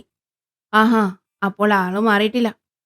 അവൾ ടീഷർട്ടിന്റെ കൈ മുകളിലേക്ക് ചുരുട്ടി കയറ്റിക്കൊണ്ട് മുറ്റത്ത് നിന്നും വരാന്തയിലേക്ക് ചാടിക്കയറി. ഓർമ്മയുണ്ട് ഈ മുഖം. സുരേഷ് ഗോപി സ്റ്റൈലിൽ അവൾ അവന്റെ മുന്നിൽ വന്നു നിന്നു. അത്ര വേഗം മറക്കാൻ പറ്റുമോ? അല്ല, എന്താ ഇവിടെ? അലക്സി അവൾക്ക് മുന്നിൽ കൈകെട്ടി നിന്നു. നാടൻ ചീരവിത്ത് കൊടുക്കുന്നുണ്ടെന്ന് കേട്ട് വന്നതാണ്. ജോലിയും കൂലിയും ഇല്ലാതെ വീട്ടിലിരിക്കുന്ന ഞങ്ങൾക്ക് അതൊക്കെയല്ലേ ജോലി. അല്ല, താനെന്താ ഇവിടെ? കമ്മീഷണർ സാറിന് ചായ കൊണ്ടുവന്നാണോ? അവളുടെ സംസാരം കേട്ട അലക്സിക്ക് ചിരി വന്നു. അല്ല, മുടിവെട്ടാൻ വന്നതാ. ദേഷ്യത്തോടെ അവൻ തിരിഞ്ഞ് ക്യാൻറ്റീനിലേക്ക് നടന്നു. ഡോ, ഒന്ന് നിന്നേ. അലക്സിക്ക് പിന്നാലെ ചെന്ന് അവൾ അവന് മുന്നിൽ കൈകെട്ടി നിന്നു. 5-6 കൊല്ലം മുമ്പ് ട്രെയിനിങ് ക്യാമ്പിൽ വെച്ച് താൻ പറഞ്ഞൊരു വാചകമുണ്ട്, ഓർമ്മയുണ്ടോ തനിക്ക്? അവൾ ചോദിച്ചതിന് അവനൊന്ന് ആക്കിച്ചിരിച്ചു. നീയൊക്കെ എന്ത് കാണിക്കാനായി കിടന്ന് വിയർക്കുന്നത്? 2 കൊല്ലം കഴിഞ്ഞ് ഏതെങ്കിലും ഒരുത്തന്റെ പെടലിക്ക് തൂങ്ങി അവന്റെ പിള്ളാരെയും പെറ്റുപോറ്റി കുടുംബം നടത്താൻ മാത്രമേ നിനക്കൊക്കെ കഴിയൂന്ന് അല്ലേ? അന്ന് താനത് ടീം ഹെഡിന്റെ വീര്യത്തോടെ അലറിക്കുവി പറഞ്ഞപ്പോ ഞാനും അത് ആ മത്സരത്തിന്റെ ചൂടിൽ കേട്ടുകളഞ്ഞു. പക്ഷെ പിന്നീട് എനിക്ക് അതൊരു വാശിയായിരുന്നു. എന്തെങ്കിലും ഒരിക്കൽ അന്തസ്സോടെ തലയുയർത്തി തന്റെ മുന്നിൽ ഇതുപോലെ വന്ന് നിൽക്കുമെന്ന് അന്നേ ഞാൻ തീരുമാനിച്ചതാണ്. താൻ പറഞ്ഞതുപോലെ പിള്ളേരെ പെറ്റുപോറ്റാനും കുടുംബം നോക്കാനും മാത്രമല്ല, നാടിന്റെ കാവലാളാകാനും പെണ്ണിന് കഴിയുമെന്ന് ഇപ്പോൾ മനസ്സിലായി കാണുമല്ലോ. അവൾ ടീഷർട്ടിന്റെ മുന്നിൽ ഹാങ് ചെയ്തിരുന്ന ഗ്ലാസ് സ്റ്റൈലിലെടുത്ത് മുഖത്ത് വെച്ചു. അപ്പോ കാണാം. അവൾ തിരിഞ്ഞു നടന്നതും അവൻ വിളിച്ചു. മീര. നോ. SP മീരാദാസ് IPS. അവനെ തിരിഞ്ഞു നോക്കി ഉറച്ച ശബ്ദത്തിൽ പറഞ്ഞ് അവൾ തിരിഞ്ഞു നടക്കുമ്പോൾ അലക്സിയുടെ ഉള്ളിൽ അഭിമാനം നിറയുകയായിരുന്നു. ഇവൾക്കൊരു മാറ്റവും ഇല്ലല്ലോ. അവൻ തലയാട്ടി ചിരിച്ചുകൊണ്ട് ക്യാൻറ്റീനിലേക്ക് നടന്നു. ക്വാർട്ടേഴ്സിന്റെ മുന്നിൽ ബുള്ളറ്റ് വന്നു നിന്നപ്പോൾ മുറ്റത്ത് തന്നെ പുഞ്ചിരിയോടെ നാരായണൻ നിന്നിരുന്നു. അയാൾ വേഗം അവൾക്കടുത്തേക്ക് ചെന്ന് സല്യൂട്ട് ചെയ്തു. ഏയ്, അതൊക്കെ യൂണിഫോമിൽ വരുമ്പോൾ മതി നാരായണേട്ടാ. അവൾ ബാഗുമായി ഇറങ്ങി. എന്നെ? നാരായണൻ അത്ഭുതത്തോടെ അവളെ നോക്കി. അറിയാം, ഞാൻ CI ബെന്നിയെ കണ്ടിരുന്നു. അദ്ദേഹമാണ് പറഞ്ഞത് എന്താവശ്യമുണ്ടെങ്കിലും ഇവിടെ അറിയിച്ചാൽ മതിയെന്ന്. പിന്നെ നാളെ മുതൽ നമ്മൾ ഒരു ടീമിലാണ് വർക്ക് ചെയ്യുന്നതെന്നും. അവൾ വീടിനുള്ളിലേക്ക് കയറി. അത്യാവശ്യം വേണ്ട അടുക്കള സാധനങ്ങളൊക്കെ വാങ്ങി വെച്ചിട്ടുണ്ട് മാഡം. ഇനി എന്തേലും വേണമെങ്കിൽ ദാ അവനോട് പറഞ്ഞാൽ മതി. നാരായണൻ അടുക്കളയിൽ നിന്ന പയ്യനെ കാണിച്ചുകൊണ്ട് പറഞ്ഞു. ഇത് മീര അവനെ നോക്കി ചോദിച്ചു. ക്വാർട്ടേഴ്സിനപ്പുറം ഒരു കോളനിയുണ്ട്. അവിടുത്തെ പയ്യനാ. അപ്പന് സുഖമില്ലാതെ കിടപ്പായപ്പോൾ ജോലി അന്വേഷിച്ച് വന്നുപെട്ടത് എൻ്റെ മുന്നിലാണ്. ബുദ്ധിക്ക് അല്പം സ്ഥിരത കുറവുണ്ട്. പക്ഷേ പറയുന്നതെല്ലാം മനസ്സിലാവും. ഈ ക്വാർട്ടേഴ്സിലുള്ളവർക്ക് ഒരു സഹായത്തിന് നിന്നോളാൻ ഞാനാ പറഞ്ഞത്. 1 മാസേ ആയിട്ടുള്ളൂ. ഇപ്പോൾ ഇവനാണ് ഇവിടുത്തെ ഓൾ ഇൻ ഓൾ. എന്തേലും കൊടുത്താൽ മതി. അപ്പന് മരുന്ന് വാങ്ങാൻ മാത്രമേ ഇവന് ചെലവുള്ളൂ. നാരായണൻ പറഞ്ഞത് കേട്ട് മീര ആ പയ്യനെ ഒന്ന് നോക്കി. എന്താ പേര്? അവൾ ചോദിച്ചു. റോബിൻ. അവൻ പതിഞ്ഞ ശബ്ദത്തിൽ പേര് പറഞ്ഞു. ഓക്കെ, അപ്പോൾ നാളെ മുതൽ റോബിൻ എൻ്റെയും ചങ്ങാതിയാണ്. അവൾ കൈനീട്ടി. റോബിൻ പുഞ്ചിരിയോടെ അവൾക്ക് കൈകൊടുത്തു. മാഡം, ഞാനങ്ങോട്ട്. നാരായണൻ യാത്ര ചോദിച്ചു. നാരായണേട്ടാ, ഒരു മിനിറ്റ്. അവൾ തോളിൽ കിടന്ന ബാഗ് ബെഡ്റൂമിൽ കൊണ്ടുവച്ചിട്ട് വന്നു. കമ്മീഷണർ സാർ ആളെങ്ങനെയാ? ഇന്ന് ഓഫീസിൽ പോയിട്ട് കാണാൻ കഴിഞ്ഞില്ല. അവളുടെ ചോദ്യം കേട്ട് നാരായണൻ ചിരിച്ചു. ആളെ കണ്ട പാവാണ്. പക്ഷേ അത്ര നിസ്സാരക്കാരനല്ല. ഡ്യൂട്ടിയാണ് മെയിൻ. തെറ്റു കണ്ടാൽ തെറ്റെന്ന് ആരോടും മുറക്കി വിളിച്ചു പറയാൻ ഒരു മടിയുമില്ല. അവിടെ പദവി നോക്കാറില്ല. നാരായണൻ പറഞ്ഞത് കേട്ട് മീര ചിരിച്ചു. കമ്മീഷണർ സിംഹമാണല്ലേ? അവൾ സ്വയം പറഞ്ഞതാണെങ്കിലും അത് കേട്ട് നാരായണനും ചിരിച്ചു. നാരായണനും റോബിനും യാത്ര പറഞ്ഞിറങ്ങി. മീര വീടാകെ നടന്നു കണ്ടു. നല്ല ഒതുക്കമുള്ള കുഞ്ഞു വീട്. ചെറിയൊരു തിണ്ണയും ഹാളും അടുക്കളയും 2 മുറികളും. ഒന്ന് അറ്റാച്ച്ഡ് ആണ്. അടുക്കള വാതിൽ തുറന്നപ്പോൾ അപ്പുറത്തുള്ള ക്വാർട്ടേഴ്സ് കണ്ടു. അവിടെയും താമസമുണ്ടെന്ന് പുറത്ത് വിരിച്ചിരുന്ന തുണിയിൽ നിന്നും മനസ്സിലായി. നനയ്ക്കുന്ന കല്ലും പൈപ്പും. അതിനോട് ചേർന്ന് ചെറിയൊരു ബാത്റൂമുമാണ് ആ ഭാഗത്തുള്ളത്. മീരയ്ക്ക് ആ വീടും പരിസരവും നന്നായി ഇഷ്ടപ്പെട്ടു. അവൾ വാതിലടച്ച് അകത്തേക്ക് വന്നു. അടുക്കളയിൽ അത്യാവശ്യം സാധനങ്ങളുമുണ്ട്. ഒരു കട്ടൻ ചായ ഉണ്ടാക്കി അതുമായി അവൾ വീണ്ടും ഹാളിലേക്ക് വന്നു. ചായ കുടിച്ചു കഴിഞ്ഞപ്പോൾ യാത്രാക്ഷീണം മാറിയതുപോലെ. ജീൻസിന്റെ പോക്കറ്റിൽ നിന്നും മൊബൈൽ എടുത്ത് വീട്ടിൽ വിളിച്ചു. വന്ന വിവരവും വിശേഷങ്ങളും പറഞ്ഞു. അലക്സിയെ കണ്ട കാര്യവും. കോള് കട്ടായിട്ടും അവളുടെ ചിന്തയിൽ അലക്സിയായിരുന്നു. എന്താണിവിടെ? എവിടെയാവും ജോലി? അങ്ങനെ പലതും ചിന്തിച്ചുകൊണ്ട് അവൾ അതേ ഇരിപ്പിൽ തന്നെ ഒന്ന് മയങ്ങി. രാവിലെ ഉണർന്ന അലക്സിക്ക് പതിവിലും ഉന്മേഷം തോന്നി. ജിമ്മിൽ പോയി വന്നപ്പോഴേക്കും റീസമ്മ കൊടുത്ത ചായയുമായി സക്രിയ മുറ്റത്തുണ്ടായിരുന്നു. ഗുഡ് മോർണിംഗ് അപ്പാ. അവനും അയാൾക്കൊപ്പം ചെന്നിരുന്നു. ഗുഡ് മോർണിംഗ് മോനെ. അയാൾ കയ്യിലിരുന്ന പത്രം താഴ്ത്തി അവനെ നോക്കി. അവൻ പത്രത്തിന്റെ സപ്ലിമെന്റുമായി കസേരയിലേക്ക് ചാഞ്ഞു. അപ്പോഴേക്കും അവനുള്ള ചായയുമായി ട്രീസമ്മ എത്തി. നീ കഴിക്കാനുണ്ടാവോ ഇന്ന്? അമ്മച്ചിയുടെ ചോദ്യം കേട്ട് അലക്സി തലയുയർത്തി നോക്കി. എന്താ അമ്മച്ചി? ഞാനങ്ങനെ ഉച്ചയ്ക്ക് വരാറില്ലല്ലോ. അവന്റെ ചോദ്യത്തിന് മറുപടി കൊടുത്തത് സക്രിയയാണ്. അമ്മച്ചിയുടെ ജന്മദിനാണ് മോനെ. പറ്റിയാൽ നീ ഇന്ന് ഉച്ചയ്ക്ക് വാ. നമുക്ക് ഒന്നിച്ചിരുന്ന് കഴിക്കാം. അയ്യോ, അത് നടക്കുമെന്ന് തോന്നുന്നില്ല അമ്മച്ചി. ഹോസ്റ്റൽ കൊലപാതകം. അതിന്റെ അന്വേഷണം ഊർജിതമാക്കുകയാണ്. 2 ആഴ്ചയ്ക്കുള്ളിൽ അത് ഞങ്ങൾ തെളിയിക്കും. ഹോം മിനിസ്റ്റർ മീറ്റിംഗ് വിളിച്ചിട്ടുണ്ട്. ഞങ്ങളുടെ സ്പെഷ്യൽ ഇൻവെസ്റ്റിഗേഷൻ ടീം ഇന്നു മുതൽ തുനിഞ്ഞിറങ്ങുവാണ്. എല്ലാ ലൂപ്പ് ഹോൾസും അടച്ചുള്ള അന്വേഷണം. ഏത് മഠത്തിൽ പോയി ഒളിച്ചാലും പ്രതികളെ ഞങ്ങൾ പൊക്കിയിരിക്കും. അമ്മച്ചിയോടാണ് പറഞ്ഞതെങ്കിലും അവന്റെ നോട്ടം അപ്പന്റെ മുഖത്തായിരുന്നു. സക്കറയുടെ മുഖത്തെ ഭാവങ്ങൾ അവൻ ശ്രദ്ധിച്ചു. സാരമില്ല മോനെ, തിരക്കാണെങ്കിൽ ഓടിപ്പിടിച്ച് വരാൻ നോക്കണ്ട. അത്താഴത്തിന് കൂടെ ഉണ്ടായാൽ മതി. ട്രീസമ്മ തിരിഞ്ഞു നടന്നു. അലക്സിക്കും സങ്കടം തോന്നി. അപ്പന് എന്നോടെന്തെങ്കിലും പറയാനുണ്ടോ? ട്രീസമ്മ പോകുന്നതും നോക്കിയിരുന്ന അപ്പനെ നോക്കി അലക്സി ചോദിച്ചു. ഏ ആ എന്ത്? എന്തു പറയാൻ? സക്രിയയുടെ ശബ്ദം പതറി. ഒന്നുമില്ലല്ലോ അല്ലേ? അവൻ വീണ്ടും ചോദിച്ചു. എന്താടാ, നീ രാവിലെ അപ്പനോട് പോലീസ് കളിക്കുവാണോ? സക്രിയയുടെ ശബ്ദം കടുത്തു. ഞാൻ എന്തിനാ അപ്പനോട് കളിക്കുന്നേ? അലോഷി പോയ കാര്യമെന്താ അപ്പന് എന്നോട് പറയാത്തത്? വയനാട്ടിൽ എന്താ പ്രശ്നം? അലക്സിയുടെ ചോദ്യം കേട്ട് സക്രിയ വിളറി. വയനാട്ടിലോ? അവിടെ എന്തു പ്രശ്നം? സക്രിയ ചോദിച്ചു. ഇന്നലെ നേരം വെളുക്കും മുമ്പ് അവനെ പറഞ്ഞു വിടാൻ മാത്രം എന്തായിരുന്നു അവിടെ അത്യാവശ്യം? അലക്സി മുന്നോട്ട് ആഞ്ഞിരുന്നു ചോദിച്ചു. അവൻ വയനാട്ടിലേക്കല്ല, മൈസൂരിലേക്കാ പോയത്. അവിടെ നമ്മുടെ ഫാമിലെ ജോലിക്കാർ തമ്മിൽ 1-2 പറഞ്ഞ് വഴക്കായി. 2 ചേരിയായി അവരിപ്പോൾ. അതൊന്ന് തിരക്കി ഒത്തുതീർപ്പാക്കാനാ ഞാനവനെ പറഞ്ഞു വിട്ടത്. അപ്പന്റെ ഓരോ മറുപടിയിലും പതർച്ച നിറയുന്നത് അലക്സി അറിഞ്ഞു. അപ്പൻ സംസാരിക്കുന്നത് ഒരു കമ്മീഷണറോടാണെന്ന് ഓർത്താ നന്ന്. ഇന്നു മുതൽ ഞങ്ങളുടെ സ്പെഷ്യൽ ടീം അന്വേഷണം തുടങ്ങും. അവസാനം അത് വന്നു നിൽക്കുന്നത് ഈ പാലമറ്റം തറവാട്ടിലെ അലോഷി ജേക്കബിന് മുന്നിലാണെങ്കിൽ. അലക്സി പത്രം മടക്കി എഴുന്നേറ്റു. ഏത് മാളത്തിൽ കൊണ്ടവനെ ഒളിപ്പിച്ചാലും ശരി, ഞാനത് പൊക്കിയിരിക്കും. അത് മൈസൂരിലായാലും വയനാട്ടിലായാലും. അലക്സി നടന്നു പോകുന്നത് കണ്ടിരുന്ന സക്കറിയ ചെന്നിയിലൂടെ ഒഴുകിയ വിയർപ്പ് കൈകൊണ്ട് തുടച്ചു മാറ്റി. ഓഫീസ് കോമ്പൗണ്ടിലേക്ക് വണ്ടിയെത്തി നിൽക്കുമ്പോൾ അലക്സി കണ്ടു തന്നെയും പ്രതീക്ഷിച്ചു നിൽക്കുന്ന മാധ്യമപ്പടയെ. അവൻ തൊപ്പി തലയിൽ ഉറപ്പിച്ച് പുറത്തേക്കിറങ്ങി. Sir, sir. അലക്സിയെ പൊതിയാൻ അവർ പാഞ്ഞെടുത്തു. കോൺസ്റ്റബിൾമാർ അലക്സിക്ക് പ്രൊട്ടക്ഷൻ എന്ന പോലെ വേഗം വന്ന് അവരുടെ മുന്നിലായി നിന്നു. എനിക്ക് പറയാനുള്ളത് പത്രസമ്മേളനത്തിൽ ഞാൻ പറയാം. ഇന്നുച്ചയ്ക്ക് തന്നെ ഉണ്ടാവും. നിങ്ങൾക്ക് അറിയിപ്പ് കിട്ടിക്കാണുമല്ലോ. അതുവരെ ഒന്ന് ക്ഷമിക്കൂ. അലക്സി അവരെ വകഞ്ഞു മാറ്റി മുന്നോട്ടേക്ക് നടക്കാൻ തുടങ്ങി. സർ, നിങ്ങളുടെ ഈ തണുപ്പൻ നയത്തിന്റെ ഉദ്ദേശം എന്താണ്? പല ഉന്നതരും ഇതിൽ പങ്കാളികളാണെന്ന് ഞങ്ങൾക്കറിയാം. അത് മറയ്ക്കാനും അവരെ പ്രൊട്ടക്ട് ചെയ്യാനുമുള്ള പോലീസിന്റെ തന്ത്രമല്ലേ ഇതിന് പിന്നിൽ? Kerala today reporter Anjana Balakrishnan. അലക്സി തിരിഞ്ഞു നിന്ന് അവളെ ഒന്ന് നോക്കി. പ്രതികൾ ഏത് വമ്പന്മാരാണെങ്കിലും ഞങ്ങൾ പിടിച്ചിരിക്കും. കുറ്റവാളികൾക്ക് കുടപിടിക്കാനല്ല സർക്കാർ ഞങ്ങൾക്ക് ശമ്പളം തരുന്നത്. അവൻ അവളെ ഒന്ന് നോക്കിയിട്ട് ഓഫീസിലേക്ക് കയറി. മീറ്റിംഗ് ഹാളിന്റെ കാര്യവും പ്രൊജക്ടറും എല്ലാം ഓക്കെയാണെന്ന് ഉറപ്പുവരുത്തി നാരായണൻ അവന്റെ അടുത്തേക്ക് വന്നു. സാർ. അയാൾ സല്യൂട്ട് ചെയ്തു. ആ, നാരായണേട്ടാ, എന്തായി ഇന്നലെ? അലക്സി ചോദിച്ചു. ക്വാർട്ടേഴ്സിന്റെ കാര്യവും റോബിന്റെ കാര്യവും നാരായണൻ അലക്സിയോട് പറഞ്ഞു. ആളെത്തിയില്ലേ റിപ്പോർട്ട് ചെയ്യാൻ? അലക്സി ചോദിച്ചു. 9 മണിക്കല്ലേ മീറ്റിംഗ്, അതിനു മുമ്പ് എത്തും. നാരായണൻ സല്യൂട്ട് ചെയ്ത് വീണ്ടും പുറത്തേക്ക് പോയി. കമ്മീഷൻ ഓഫീസിന് മുന്നിൽ ബുള്ളറ്റ് വെച്ച് ഹെൽമറ്റ് ഊരി തൊപ്പിയെടുത്ത് വെച്ചുകൊണ്ട് ജോയിനിങ് ഓർഡറുമായി മീര ഓഫീസിലേക്ക് നടന്നു. ഉയർന്ന ആത്മവിശ്വാസത്തോടെ അവൾ കമ്മീഷണറുടെ ക്യാബിന് മുന്നിൽ വന്നു നിന്നു.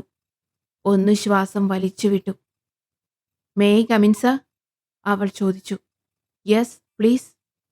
അകത്തു നിന്നും അനുവാദം കിട്ടിയതും ഹാഫ് ഡോർ തുറന്ന് അവൾ അകത്തേക്ക് കയറി. മുന്നിലെ ചെയറിലിരിക്കുന്ന അലക്സിയെ കണ്ടതും അവളുടെ മുഖം ചുളിഞ്ഞു. Yes madam. അവളുടെ നോട്ടം കണ്ട് അലക്സി ചിരിയോടെ ചെയറിലേക്ക് ചാഞ്ഞു. Sorry sir. അവൾ അവന് സല്യൂട്ട് ചെയ്തു. കയ്യിലിരുന്ന ജോയിനിങ് ഓർഡർ അവന് കൊടുത്തു. S P Meeradas, most welcome to our new team.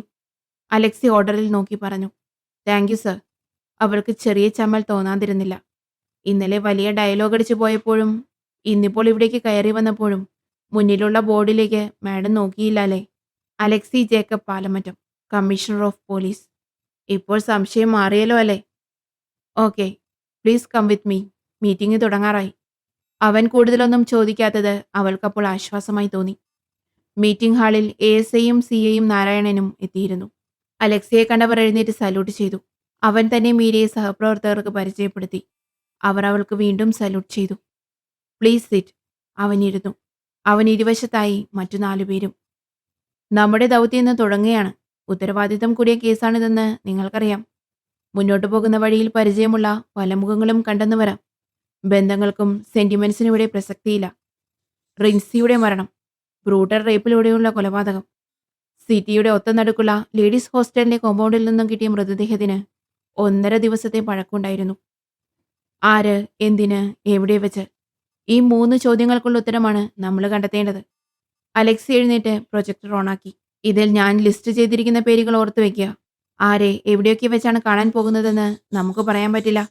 ലിസ്റ്റിലുള്ള പേരുകാരാണ് മുന്നിൽ നിൽക്കുന്നതെങ്കിൽ ജസ്റ്റ് ഒബ്സർവ്. കേസിനോടുള്ള ആറ്റിറ്റ്യൂഡ്, അവരുടെ മുഖത്തെ ഭാവവ്യത്യാസങ്ങൾ ആൻഡ് സംസാരശൈലി. പതർച്ചയും ഭയവും ഒരുപോലെ സംസാരത്തിൽ ഒളിപ്പിക്കുന്നവരെ ഉടൻ കസ്റ്റഡിയിലെടുക്കുക. അലക്സി പറയുന്നത് 4 പേരും കേട്ട് തലയാട്ടി. അവൻ പ്രൊജക്ടർ സ്ക്രീനിലേക്ക് നോക്കി ഓരോരുത്തരുടെയും പേരും ബാക്കി ഡീറ്റെയിൽസും ഫോട്ടോയും സ്ക്രോൾ ചെയ്തുകൊണ്ടിരുന്നു. സർ, ഇങ്ങനെയൊരു സ്പെഷ്യൽ കേസ് വരുമ്പോൾ അതിനൊരു രഹസ്യ സ്വഭാവം കൊടുക്കുന്നതല്ലേ നല്ലത്? പത്രസമ്മേളനം നടത്തി ഇത്ര വലിയ പബ്ലിസിറ്റി കൊടുക്കുമ്പോൾ അത് പ്രതികൾക്ക് രക്ഷപ്പെടാനുള്ള ഒരു പഴുതായിരിക്കില്ലേ? CI ബെന്നിയുടെ ചോദ്യത്തിന് മറുപടി കൊടുത്തത് മീരയാണ്. ലുക്ക് ബെന്നി, രഹസ്യ സ്വഭാവമുള്ള കേസാണെങ്കിൽ നമുക്ക് ജോലിഭാരം കൂടും. മറിച്ച് പബ്ലിസിറ്റി കൊടുത്തുകൊണ്ടുള്ള അന്വേഷണമാണെങ്കിൽ നമ്മൾ സമീപിക്കുന്നവരുടെ ഉള്ളിൽ എന്തെങ്കിലും ഒളിപ്പിക്കാനുണ്ടെങ്കിൽ അത് അവരുടെ പെരുമാറ്റത്തിൽ നിന്ന് തന്നെ മനസ്സിലാക്കാം. അപ്പോൾ കാര്യങ്ങൾ കുറച്ചുകൂടി ഈസിയാവും. എക്സാക്ട്ലി. അലക്സി അവളെ ശരിവെച്ചു. ലിസ്റ്റിലുള്ളവർ രക്ഷപ്പെടാനുള്ള ശ്രമം നടത്തുകയോ നാടുവിടാൻ ശ്രമിക്കുകയോ ചെയ്യാം. കുറ്റവാളികളെ സഹായിക്കുന്നവരും കൂട്ടത്തിലുണ്ടാവാം. ഇതൊക്കെ നമ്മുടെ അന്വേഷണത്തിന്റെ ഭാഗമായി കണ്ടെത്തേണ്ടത് അത്യാവശ്യമാണ്. നമ്മുടെ കണ്ണും കാതും എപ്പോഴും തുറന്നിരിക്കണം. കാരണം നമുക്ക് മുന്നിൽ സമയം വളരെ കുറവാണ്. അതിനുള്ളിൽ ഓടിയെത്താൻ ഒരുപാടിടങ്ങളും ചെയ്തു തീർക്കാൻ കുറേയധികം ജോലികളും ഉണ്ടാകും. അലക്സിയുടെ നിർദ്ദേശങ്ങൾ എല്ലാവരും കേട്ടിരുന്നു. ആൻഡ് വൺ തിങ്, ഈ കേസിനെ പറ്റിയുള്ള ഒരു ഡീറ്റെയിൽസും കുടുംബവുമായോ സുഹൃത്തുക്കളുമായോ ഷെയർ ചെയ്യാൻ പാടുള്ളതല്ല. അലക്സി വാണിംഗ് പോലെ പറഞ്ഞു. Yes sir. ഓക്കെ. അപ്പോൾ നമ്മൾ ഇറങ്ങുകയാണ്. ആദ്യം ഹോം മിനിസ്റ്ററുടെ ചേംബറിൽ വെച്ച് അദ്ദേഹത്തിന്റെ ടീം മെമ്പേഴ്സിനെ പരിചയപ്പെടുത്താൻ വേണ്ടിയുള്ള ചെറിയൊരു മീറ്റിംഗ്. അതിനുശേഷം പത്രസമ്മേളനം. ആഫ്റ്റർനൂൺ നമുക്ക് പോകേണ്ടത്. അലക്സി പറയാൻ പോകും മുമ്പ് ഒന്നാലോചിച്ചു. റിൻസിയുടെ വീട്. മീര അത് പൂർത്തിയാക്കി. മറ്റു മൂവരും ഒപ്പം അലക്സിയും അവളെ നോക്കി. മീര പറയാൻ പോകുന്നത് എന്തെന്നറിയാൻ എല്ലാവരും അവളെ ആകാംക്ഷയോടെ നോക്കി. മാഡം പറയുന്നത്? അലക്സി ചോദിച്ചു. സർ, റിൻസിയുടെ മരണാനന്തര ചടങ്ങുകൾ നടക്കുന്ന സമയത്ത് വീട്ടിലും ചർച്ചിലും പോയതല്ലാതെ ഒരന്വേഷണത്തിനായി നമ്മളവിടെ പോയിട്ടില്ല. നാട്ടുകാരും കൂട്ടുകാരും ബന്ധുക്കളും പറയുന്നതിൽ നിന്നും വ്യത്യസ്തമായി എന്തെങ്കിലും പറയാൻ കാണില്ലേ ആ കുട്ടിയുടെ സ്വന്തം വീട്ടുകാർക്ക്? ഹോസ്റ്റലിലും കോളേജിലും പോകുന്നതിന് മുമ്പ് നമ്മൾ ആ കുട്ടിയുടെ വീട്ടിൽ പോകുന്നതാവും നല്ലതെന്ന് എനിക്ക് തോന്നുന്നു. മീര പറഞ്ഞതിന്റെ മറുപടി അറിയാൻ എല്ലാവരും അലക്സിയെ നോക്കി. മാഡം പറഞ്ഞതൊരു പോയിന്റാണ് സർ. അന്നത്തെ സിറ്റുവേഷനിൽ കുട്ടിയുടെ അച്ഛനോട് സംസാരിക്കാൻ കഴിയുമായിരുന്നില്ല. ഒന്നാമത് മാനസികമായി തളർന്ന സമയം, ഒപ്പം രോഗിയും. അദ്ദേഹത്തിന്റെ ആ അവസ്ഥയിൽ പോലീസ് ചെന്ന് ബുദ്ധിമുട്ടിക്കുന്നത് ശരിയല്ലെന്ന് തോന്നി. ഒരു സഹോദരനുള്ളത് കുറച്ച് ബുദ്ധിമാന്യമുള്ള കൂട്ടത്തിലാണ്. അതുകൊണ്ടാണെന്ന് ഒരു മൊഴിയെടുപ്പിന് ഞങ്ങൾ മുതിരാഞ്ഞത്. CI ബെന്നി പറഞ്ഞു. അപ്പോൾ അങ്ങനെ ചെയ്യാം. ഉച്ചയ്ക്ക് ശേഷം റിൻസിയുടെ വീട്ടിലേക്ക് പോകാം. അന്വേഷണം തുടങ്ങുന്നത് അവിടെ നിന്ന് തന്നെ ആകട്ടെ. അപ്പോൾ നമുക്കിറങ്ങാം. മീറ്റിങ്ങും പത്രസമ്മേളനവും കഴിഞ്ഞിട്ട് ആ വഴി അങ്ങോട്ടേക്ക് പോകാം. പിന്നെ അന്വേഷണം തുടങ്ങുന്നു എന്നല്ലാതെ എവിടെ നിന്ന് എപ്പോൾ എന്നൊന്നും പുറത്തു പറയണ്ട. നാളെ മുതൽ നമ്മൾ സിവിൽ ഡ്രസ്സിലായിരിക്കണം പുറത്തേക്ക് ഇറങ്ങാൻ. 2ഓ 3ഓ ആയി തിരിഞ്ഞു പോകേണ്ടിടത്ത് യൂണിഫോമിൽ പോയാൽ അത് ചിലപ്പോൾ അന്വേഷണത്തെ പ്രതികൂലമായി ബാധിക്കും. ഞാൻ പറയുന്നത് മനസ്സിലാവുന്നുണ്ടോ? അലക്സി ചോദിച്ചു. Yes sir. ഒരേ സ്വരത്തിൽ മറുപടി ലഭിച്ചു. ഓക്കെ, ഇറങ്ങാം. അലക്സി പ്രൊജക്ടർ ഓഫാക്കി പെൻഡ്രൈവ് ഊരി നാരായണനെ ഏൽപ്പിച്ചു. മീറ്റിംഗ് ഹാൾ ലോക്ക് ചെയ്ത് അവരിറങ്ങുമ്പോൾ മാധ്യമ പടയോടൊപ്പം MLA ഐസക് മാട്ടുമലും കമ്മീഷണർ ഓഫീസിന് മുന്നിലുണ്ടായിരുന്നു. ഒരു സീൻ ക്രിയേറ്റ് ചെയ്യാനുള്ള പുറപ്പാടാണ്. എന്തൊക്കെ പ്രകോപനങ്ങളുണ്ടായാലും നമ്മുടെ ഭാഗത്തു നിന്നൊരു പ്രതികരണം ഉണ്ടാവരുത്. കേസ് വഴിതിരിച്ചുവിടാൻ ആ പൊന്നാര മോൻ ഒരുപാട് കഷ്ടപ്പെടുന്നുണ്ട്. സോ, അലക്സി എല്ലാവരോടുമായി പതിയെ പറഞ്ഞിട്ട് മീരയെ നോക്കി. എന്തോ മനസ്സിലായ പോലെ അവൾ തലയനക്കി. Sir, sir please. ഹോസ്റ്റൽ കേസിന്റെ അന്വേഷണം ഊർജിതമാകുന്നു എന്നറിഞ്ഞു. നിങ്ങളുടെ സ്പെഷ്യൽ ഇൻവെസ്റ്റിഗേഷൻ ടീമിൽ ആരൊക്കെയാണുള്ളത്? ഹോസ്റ്റലിൽ തന്നെ ആയിരിക്കില്ലേ ആദ്യ അന്വേഷണം? പോസ്റ്റ്മോർട്ടം റിപ്പോർട്ട് കിട്ടിയിട്ടില്ല ഇതുവരെ എന്ന് പറയുന്നത് ഒരു നുണയല്ലേ സർ? റിൻസിയുടെ സ്വഭാവദൂഷ്യത്തെപ്പറ്റി പുറംലോകം അറിയാതിരിക്കാൻ നിങ്ങളത് ജനങ്ങളിൽ നിന്ന് ഒളിപ്പിക്കുകയല്ലേ സർ? റിൻസിയുടെ മരണത്തിൽ സഹപാഠികൾക്ക് പങ്കുണ്ടെന്ന് കണ്ടെത്തിയിരുന്നു സർ. കോളേജ് ബേസ് ചെയ്ത് ഒരന്വേഷണം ഉണ്ടാകുമോ? അവരുടെ ചോദ്യങ്ങൾ തുടർന്നുകൊണ്ടേയിരുന്നു. ഐസക് അനുയായികൾക്കൊപ്പം ഒന്ന് മുന്നോട്ട് നീങ്ങി നിന്നു. കേസ് അന്വേഷണം തുടങ്ങിയാലല്ലേ അതിനെപ്പറ്റി നിങ്ങൾക്കൊരു മറുപടി തരാൻ സാറിന് പറ്റൂ. സർക്കാരിന്റെ ചെലവിൽ ഉണ്ടുമുറങ്ങിയും തടിയും ഗ്ലാമറും കൂടിയതല്ലാതെ ഇവരൊക്കെ മേലനങ്ങി പണിയെടുക്കോ? കൊലപാതകമായാലെന്താ, ആത്മഹത്യ ആയാലെന്താ? പോയപ്പോൾ ആർക്ക് പോയി? ആ കൊച്ചിന്റെ വീട്ടുകാർക്ക് പോയി. ഏമാന്മാർക്കെല്ലാം കീശ നിറയെ ചെമ്പ് വീണ് കാണും. വായും പൂട്ടി മിണ്ടാതിരിക്കാൻ. ഐസക് പറഞ്ഞു കഴിഞ്ഞതും അയാളുടെ കോളറിൽ പിടി വീണു. നീ ആരാടാ ഇങ്ങനെ കിടന്ന് ചിലക്കാൻ? മീര അവന്റെ ഷർട്ടിൽ പിടിമുറുക്കി അവൾക്ക് നേരെ തിരിച്ചു നിർത്തി. കേസ് അന്വേഷണം ഏറ്റെടുത്തിട്ടുണ്ടെങ്കിൽ അത് ഭംഗിയായിട്ട് പൂർത്തിയാക്കാനും പോലീസിനറിയാം. നീ ഏതാ? വല്ല ലൊടുക്ക് പൗരമുന്നണിയുമായിരിക്കും. അങ്ങനെ തട്ടിക്കൂട്ടുന്ന ഗ്രൂപ്പുകൾക്കാണ് ഇങ്ങനത്തെ കേസുകളിൽ ഇൻട്രസ്റ്റ് കൂടുന്നത്. മീര അയാളുടെ കോളറിൽ പിടിച്ച് പിന്നോട്ട് തള്ളി.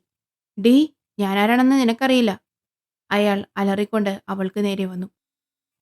നീ ആരായാൽ എനിക്കെന്താ? മേലിലെ ഓഫീസിന്റെ പരിസരത്ത് കണ്ടേക്കരുത്. അവൾ അയാൾക്ക് നേരെ വിരൽ ചൂണ്ടി.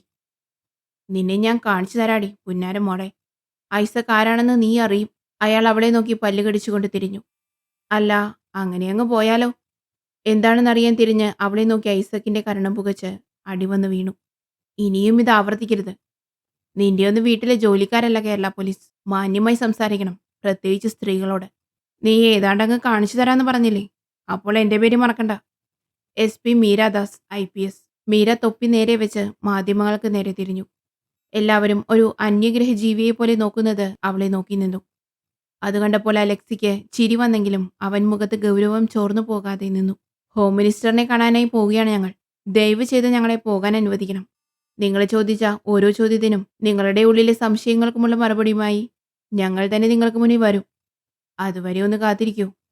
മാന്യമായി തന്നെ അവൾ മാധ്യമങ്ങളോട് പറഞ്ഞു. മാഡം, മാഡം പുതിയ ആളാണോ? ഞാൻ പഴയ ആളാണ്. ഇവിടെ പുതിയതാണെന്ന് മാത്രം. ഹോസ്റ്റൽ കൊലപാതകം അന്വേഷിക്കുന്ന ടീമിനൊപ്പം ഞാനുണ്ട്. മാഡം, പുതിയ ടീമിൽ ആരൊക്കെയുണ്ടെന്ന് പറയാമോ? സോറി, അതൊക്കെ ഉച്ചയ്ക്കുള്ള പത്രസമ്മേളനത്തിൽ സിഎം തന്നെ നിങ്ങളോട് പറയും. So please. എല്ലാവരും ഒതുങ്ങിക്കൊടുത്തതും അലക്സി മുന്നോട്ട് നടന്നു. പിന്നാലെ ബാക്കിയുള്ളവരും. തന്നെ ചൊറിഞ്ഞു നോക്കുന്ന ഐസക്കിനെ നോക്കി പുച്ഛിച്ചുകൊണ്ട് അവൾ അലക്സിക്കൊപ്പം ഇന്നോവയിൽ കയറി. ഒന്നിനെ ഒതുക്കാൻ മനുഷ്യനിവിടെ കിടന്ന പാടുപെടുമ്പോഴാണ് അടുത്ത ഒന്നിനെ കൂടി കെട്ടിയെടുത്തേക്കുന്നത്. പിള്ളേർക്ക് കൈപ്പണി കൂടും. ഐസക് കൂട്ടാളികളോട് പറഞ്ഞുകൊണ്ട് കാറിന്റെ ഡോർ തുറന്നു കയറി. തനിക്ക് അയാളെ മനസ്സിലായോ? വണ്ടിയിൽ ഒന്നിച്ചു പോകുമ്പോൾ അലക്സി ചോദിച്ചു. അറിയാം. കുറച്ചുനാൾ മുമ്പ് ഞാൻ കോഴിക്കോടായിരുന്നപ്പോൾ ഇയാൾ അവിടുത്തെ വിദ്യാർത്ഥി പ്രക്ഷോഭത്തിൽ പങ്കെടുക്കാൻ വന്നിരുന്നു. വിദ്യാർത്ഥികളുടെ അഭിവന്ദ്യ നേതാവ്. മുന്നിൽ നിന്ന് പോലീസിനെ പ്രകോപിപ്പിച്ച് ലാത്തിചാർജ് വരെ എത്തിച്ചിട്ട് അയാളും അയാളുടെ ശിങ്കടികളും ഓടി. ഞാനന്ന് ഓടിച്ചിട്ട് അയാളെ നടു റോഡിലിട്ട് ലാത്തിക്ക് തല്ലി. ഐസക് മാട്ടുമ്മൽ, ഊള നേതാവ്. ഈ വരത്തിനെന്താ കൊച്ചിയിൽ കാര്യം? മീര പറഞ്ഞത് കേട്ട് അലക്സി ചിരിച്ചു. അയാളൊരു തോറ്റ MLA ആണ്, അവൻ പറഞ്ഞു. തോറ്റാൽ എങ്ങനെയാ MLA ആകുന്നത്? തോറ്റാൽ വെറും സ്ഥാനാർത്ഥിയല്ലേ? അവൾ ചോദിച്ചു. തോറ്റവനാണെങ്കിലും ഇയാളുടെ മണ്ഡലം ഭരിക്കുന്നത് ഇയാൾ തന്നെയാ. അതിന് ആളുകൾ കളിയാക്കി വിളിക്കുന്നതാണ് തോറ്റ MLA പ്രയോഗം, അലക്സി പറഞ്ഞു. ഓ, അങ്ങനെ. അല്ല, താനെങ്ങനെ ഇവിടെ കയറിപ്പറ്റി? അതും തൻ്റെ ഹോം ടൗണിൽ. പഠിക്കുന്ന കാലത്തെ തല്ലുകൊള്ളിത്തരങ്ങൾ ട്രെയിനിങ് ക്യാമ്പിലും തുടർന്നപ്പോൾ നിന്റെ റെഡ് മാർക്കിന്റെ എണ്ണം കൊണ്ട് തന്നെ ഒരു റെഡ് പെൻ തീർന്നെന്ന് കോച്ച് പറഞ്ഞത് ഓർമ്മയുണ്ട്. ഞാൻ കരുതിയത് അപ്പൻ്റെ കൂടെ ഫാമും തോട്ടവും കൃഷിയൊക്കെയായി തനി അച്ചായനായിട്ടുണ്ടാവുന്ന. ഇന്ന് കണ്ടപ്പോൾ ശരിക്കും ഞെട്ടി. മീര പഴയതുപോലെ ഫ്രണ്ട്ലി ആയോ എന്ന് ഒരു നിമിഷം അലക്സി ചിന്തിച്ചു. അച്ചായനായനെ, അന്ന് ക്യാമ്പിൽ വെച്ച് താനുമായി തല്ലിപ്പിരിയും വരെ. ഇതിലൊന്നും കാര്യമില്ല, അപ്പൻ്റെ കാശിൻ്റെ മുന്നിൽ പദവിയൊക്കെ താനേ മുട്ടുമടക്കും, ജോലി പോക്കറ്റിലാവുമെന്നൊക്കെയായിരുന്നു എൻ്റെ ചിന്ത. പക്ഷേ അന്ന് താൻ പറഞ്ഞൊരു വാചകം, കാശിൻ്റെ നെകളിപ്പൊക്കെ അപ്പൻ്റെ കാൽക്കൽ മടക്കി വെച്ച ആണാണെങ്കിൽ പോലീസ് യൂണിഫോമിൽ മുന്നിൽ വന്ന് നിന്ന് കാണിക്കടോ എന്ന് താനെന്ന് വെല്ലുവിളിച്ചപ്പോൾ അതൊരു വാശിയായി. കാശിൻ്റെ ബലത്തിലല്ലാതെ തന്നെ ഞാൻ അവസാനത്തെ എക്സാം എഴുതിയെടുത്തു. പോസ്റ്റിംഗ് കൊച്ചിയിലേക്ക് കിട്ടിയതും ദൈവത്തിൻ്റെ അനുഗ്രഹം, അലക്സി തലയെടുപ്പോടെ പറഞ്ഞു. അത് നന്നായി. നേർക്കുനേർ നിന്ന് പൊരുതുന്നതാണ് എനിക്കിഷ്ടം. റാഗിങ്ങിൻ്റെ പേരിൽ താനന്ന് മുറിച്ചു കളഞ്ഞ എൻ്റെ മുടി, അതോർക്കുമ്പോൾ ഇന്നും നെഞ്ചിലൊരു വിങ്ങലാണ്. അതിനുശേഷം ഞാൻ മുടി വളർത്തിയിട്ടില്ല. തന്നോടുള്ള ദേഷ്യം, വാശി, പക, അതൊന്നും മറന്നു പോകരുതെന്ന് തോന്നി. തിരിച്ചടിച്ചിരിക്കും ഞാൻ എന്നെങ്കിലും. മീരയുടെ ശബ്ദം കടുത്തു. അലക്സിയുടെ മനസ്സിൽ കുറ്റബോധം നിറഞ്ഞു. മിനിസ്റ്ററിന്റെ ഗസ്റ്റ് ഹൗസിലേക്ക് അലക്സിയുടെ ഇന്നോവ കയറുമ്പോൾ പിന്നാലെ വന്ന ബൊലേറയും അവർക്കടുത്തായി വന്ന് ബ്രേക്കിട്ട് നിന്നു. അച്യുതമേനോന്റെ പ്രൈവറ്റ് സെക്രട്ടറി കുര്യൻ വന്ന് അവരെ അകത്തേക്ക് കൂട്ടിക്കൊണ്ടുപോയി. അവരെ ഓഫീസ് റൂമിലിരുത്തിയിട്ട് അയാൾ അകത്തേക്ക് നടന്നു. അല്പസമയം കഴിഞ്ഞപ്പോൾ മന്ത്രി ഓഫീസ് റൂമിലേക്ക് വന്നു. ഉദ്യോഗസ്ഥർ അദ്ദേഹത്തെ സല്യൂട്ട് ചെയ്തു. ആ, എല്ലാവരും എത്തിയോ? ഷാർപ്പ് 10:30. ഞാനല്പം കഞ്ഞി കുടിക്കുമായിരുന്നു. ഇന്നലെ മുതലൊരു തൊണ്ടവേദന. അതിന് നല്ല ചൂട് കഞ്ഞിയാ ബെസ്റ്റ്. കൈയും വായും ടവൽ കൊണ്ട് തുടച്ച് അദ്ദേഹം ചെയറിലേക്കിരുന്നു. അതിനുശേഷമാണ് ബാക്കി എല്ലാവരും അദ്ദേഹത്തിന് മുന്നിലിരുന്നത്. അപ്പോ ഇന്ന് തുടങ്ങുവാണ് അല്ലേടോ? എൻ്റെ പ്രസ്റ്റീജിൻ്റെ പ്രശ്നമാണ്. അച്ചുവിൻ്റെ പേര് കൂടി ഇതിലുള്ളത് കൊണ്ടാണ് ഞാൻ ഇത്രയും തിടുക്കം കൂട്ടുന്നതെന്ന് കരുതരുത്. മരിച്ചതൊരു പെങ്കൊച്ചാണ്. എൻ്റെ അച്ചുവിൻ്റെ പ്രായം. സ്വപ്നങ്ങളൊക്കെ ബാക്കിയാണ് അവൾക്ക്. നാളെ ഒരു കുഞ്ഞിനും ഈയൊരവസ്ഥ വരരുത്. അതിനാണ് ഈ കേസ് ഒരു മാതൃകയാക്കേണ്ടത്. അദ്ദേഹം പറഞ്ഞത് കേട്ട് മീരയൊന്ന് പുച്ഛിച്ചു. എന്താടോ പുലിക്കുട്ടി, തൻ്റെ മുഖത്തൊരു പുച്ഛം? അദ്ദേഹം ചോദിച്ചു. പിന്നെ എന്താണ് സാർ ചെയ്യേണ്ടത്? കഷ്ടപ്പെട്ട് കേസ് തെളിയിച്ച് പ്രതിയെ പിടിച്ചെന്നിരിക്കട്ടെ. നമ്മുടെ നിയമം എന്താണ് ചെയ്യാൻ പോകുന്നത്? കുറച്ചു നാളത്തേക്ക് ശിക്ഷയും വിധിച്ച് ജയിലിൽ കൊണ്ടിട്ട് തീറ്റിപ്പോറ്റും. കാലാവധി കഴിഞ്ഞ് അവൻ പുറത്തിറങ്ങുമ്പോൾ സിനിമ നടനാവാനുള്ള ഗ്ലാമർ ഉണ്ടാകും അവന്. ഇതാണോ സാർ ഒരു പെണ്ണിന്റെ മാനത്തിന് കൊടുക്കുന്ന മൂല്യം? എൻ്റെ അച്ഛൻ എന്നോട് പറഞ്ഞിട്ടുണ്ട് അവരുടെ ജയിലിൻ്റെ ഉള്ളിൽ നടക്കുന്ന കഥകൾ. ശിക്ഷ കൊടുത്താൽ പിന്നീട് ജീവിതത്തിൽ ഒരിക്കലും അവനാ തെറ്റ് ആവർത്തിക്കാത്ത രീതിയിൽ ശിക്ഷ കൊടുക്കണമെന്ന്. ജയിൽ പുള്ളികളും മനുഷ്യരാണ്. അവർക്ക് നോവുമെന്ന് ചിന്തിക്കുന്ന മനുഷ്യാവകാശ കോമാളികൾ ചിന്തിക്കുന്നുണ്ടോ അവർ ചെയ്ത തെറ്റ് തെറ്റാണെന്നറിഞ്ഞിട്ടും അവരത് ചെയ്തുവെങ്കിൽ അവർ മനുഷ്യന്റെ തോലണിഞ്ഞ ചെന്നായിക്കൂട്ടങ്ങളാണെന്ന്? ഒരു നിമിഷമെങ്കിലും അവരത് ഓർത്തോ? അവന്മാരുടെ മുന്നിൽ കിടന്ന് പിടയുന്ന ഓരോ പെണ്ണിനും അവരീ പറയുന്ന വേദനയുണ്ടെന്ന്. എന്നിട്ടും അന്വേഷണം എങ്ങുമെത്തിയില്ലെങ്കിൽ പോലീസിന്റെ അനാസ്ഥ, മണ്ണാങ്കട്ട. മീരയുടെ കൈകൾ ചെയറിൽ പിടിമുറുക്കി. മനസ്സിലാകുമടോ തന്റെ അമർഷം. പക്ഷേ ഞാനോ താനോ വിചാരിച്ചാൽ പൊളിച്ചെഴുതാൻ കഴിയുന്നതാണോ നമ്മുടെ നിയമസംഹിതകൾ? നിയമം അനുശാസിക്കുന്ന ശിക്ഷ മാത്രമേ നമുക്ക് കൊടുക്കാൻ കഴിയൂ. അദ്ദേഹം പുഞ്ചിരിയോടെ പറഞ്ഞു. പൊളിച്ചെഴുതേണ്ട സമയം അതിക്രമിച്ചു സർ. മകളുടെ മാനഭംഗ കേസിന്റെ വിധി പറയാൻ എന്നൊരു ജഡ്ജിന് നിയോഗമുണ്ടാകുന്നോ അന്നേ മനസ്സിലാകൂ ഈ നിയമങ്ങൾ പൊള്ളയാണെന്ന്. നിയമപാലകനായിട്ടല്ല, അപ്പനായിട്ട് ചിന്തിച്ചു തുടങ്ങണം ഓരോ ജഡ്ജിമാരും. കൊലക്കയറിൽ കുറഞ്ഞൊരു ശിക്ഷയും അവർ പിന്നീട് ഇങ്ങനെയുള്ള കേസിൽ വിധിക്കില്ല. മീരയുടെ രോഷം മുഴുവൻ അവളുടെ മുഖത്തും സംസാരത്തിലും നിറഞ്ഞിരുന്നു.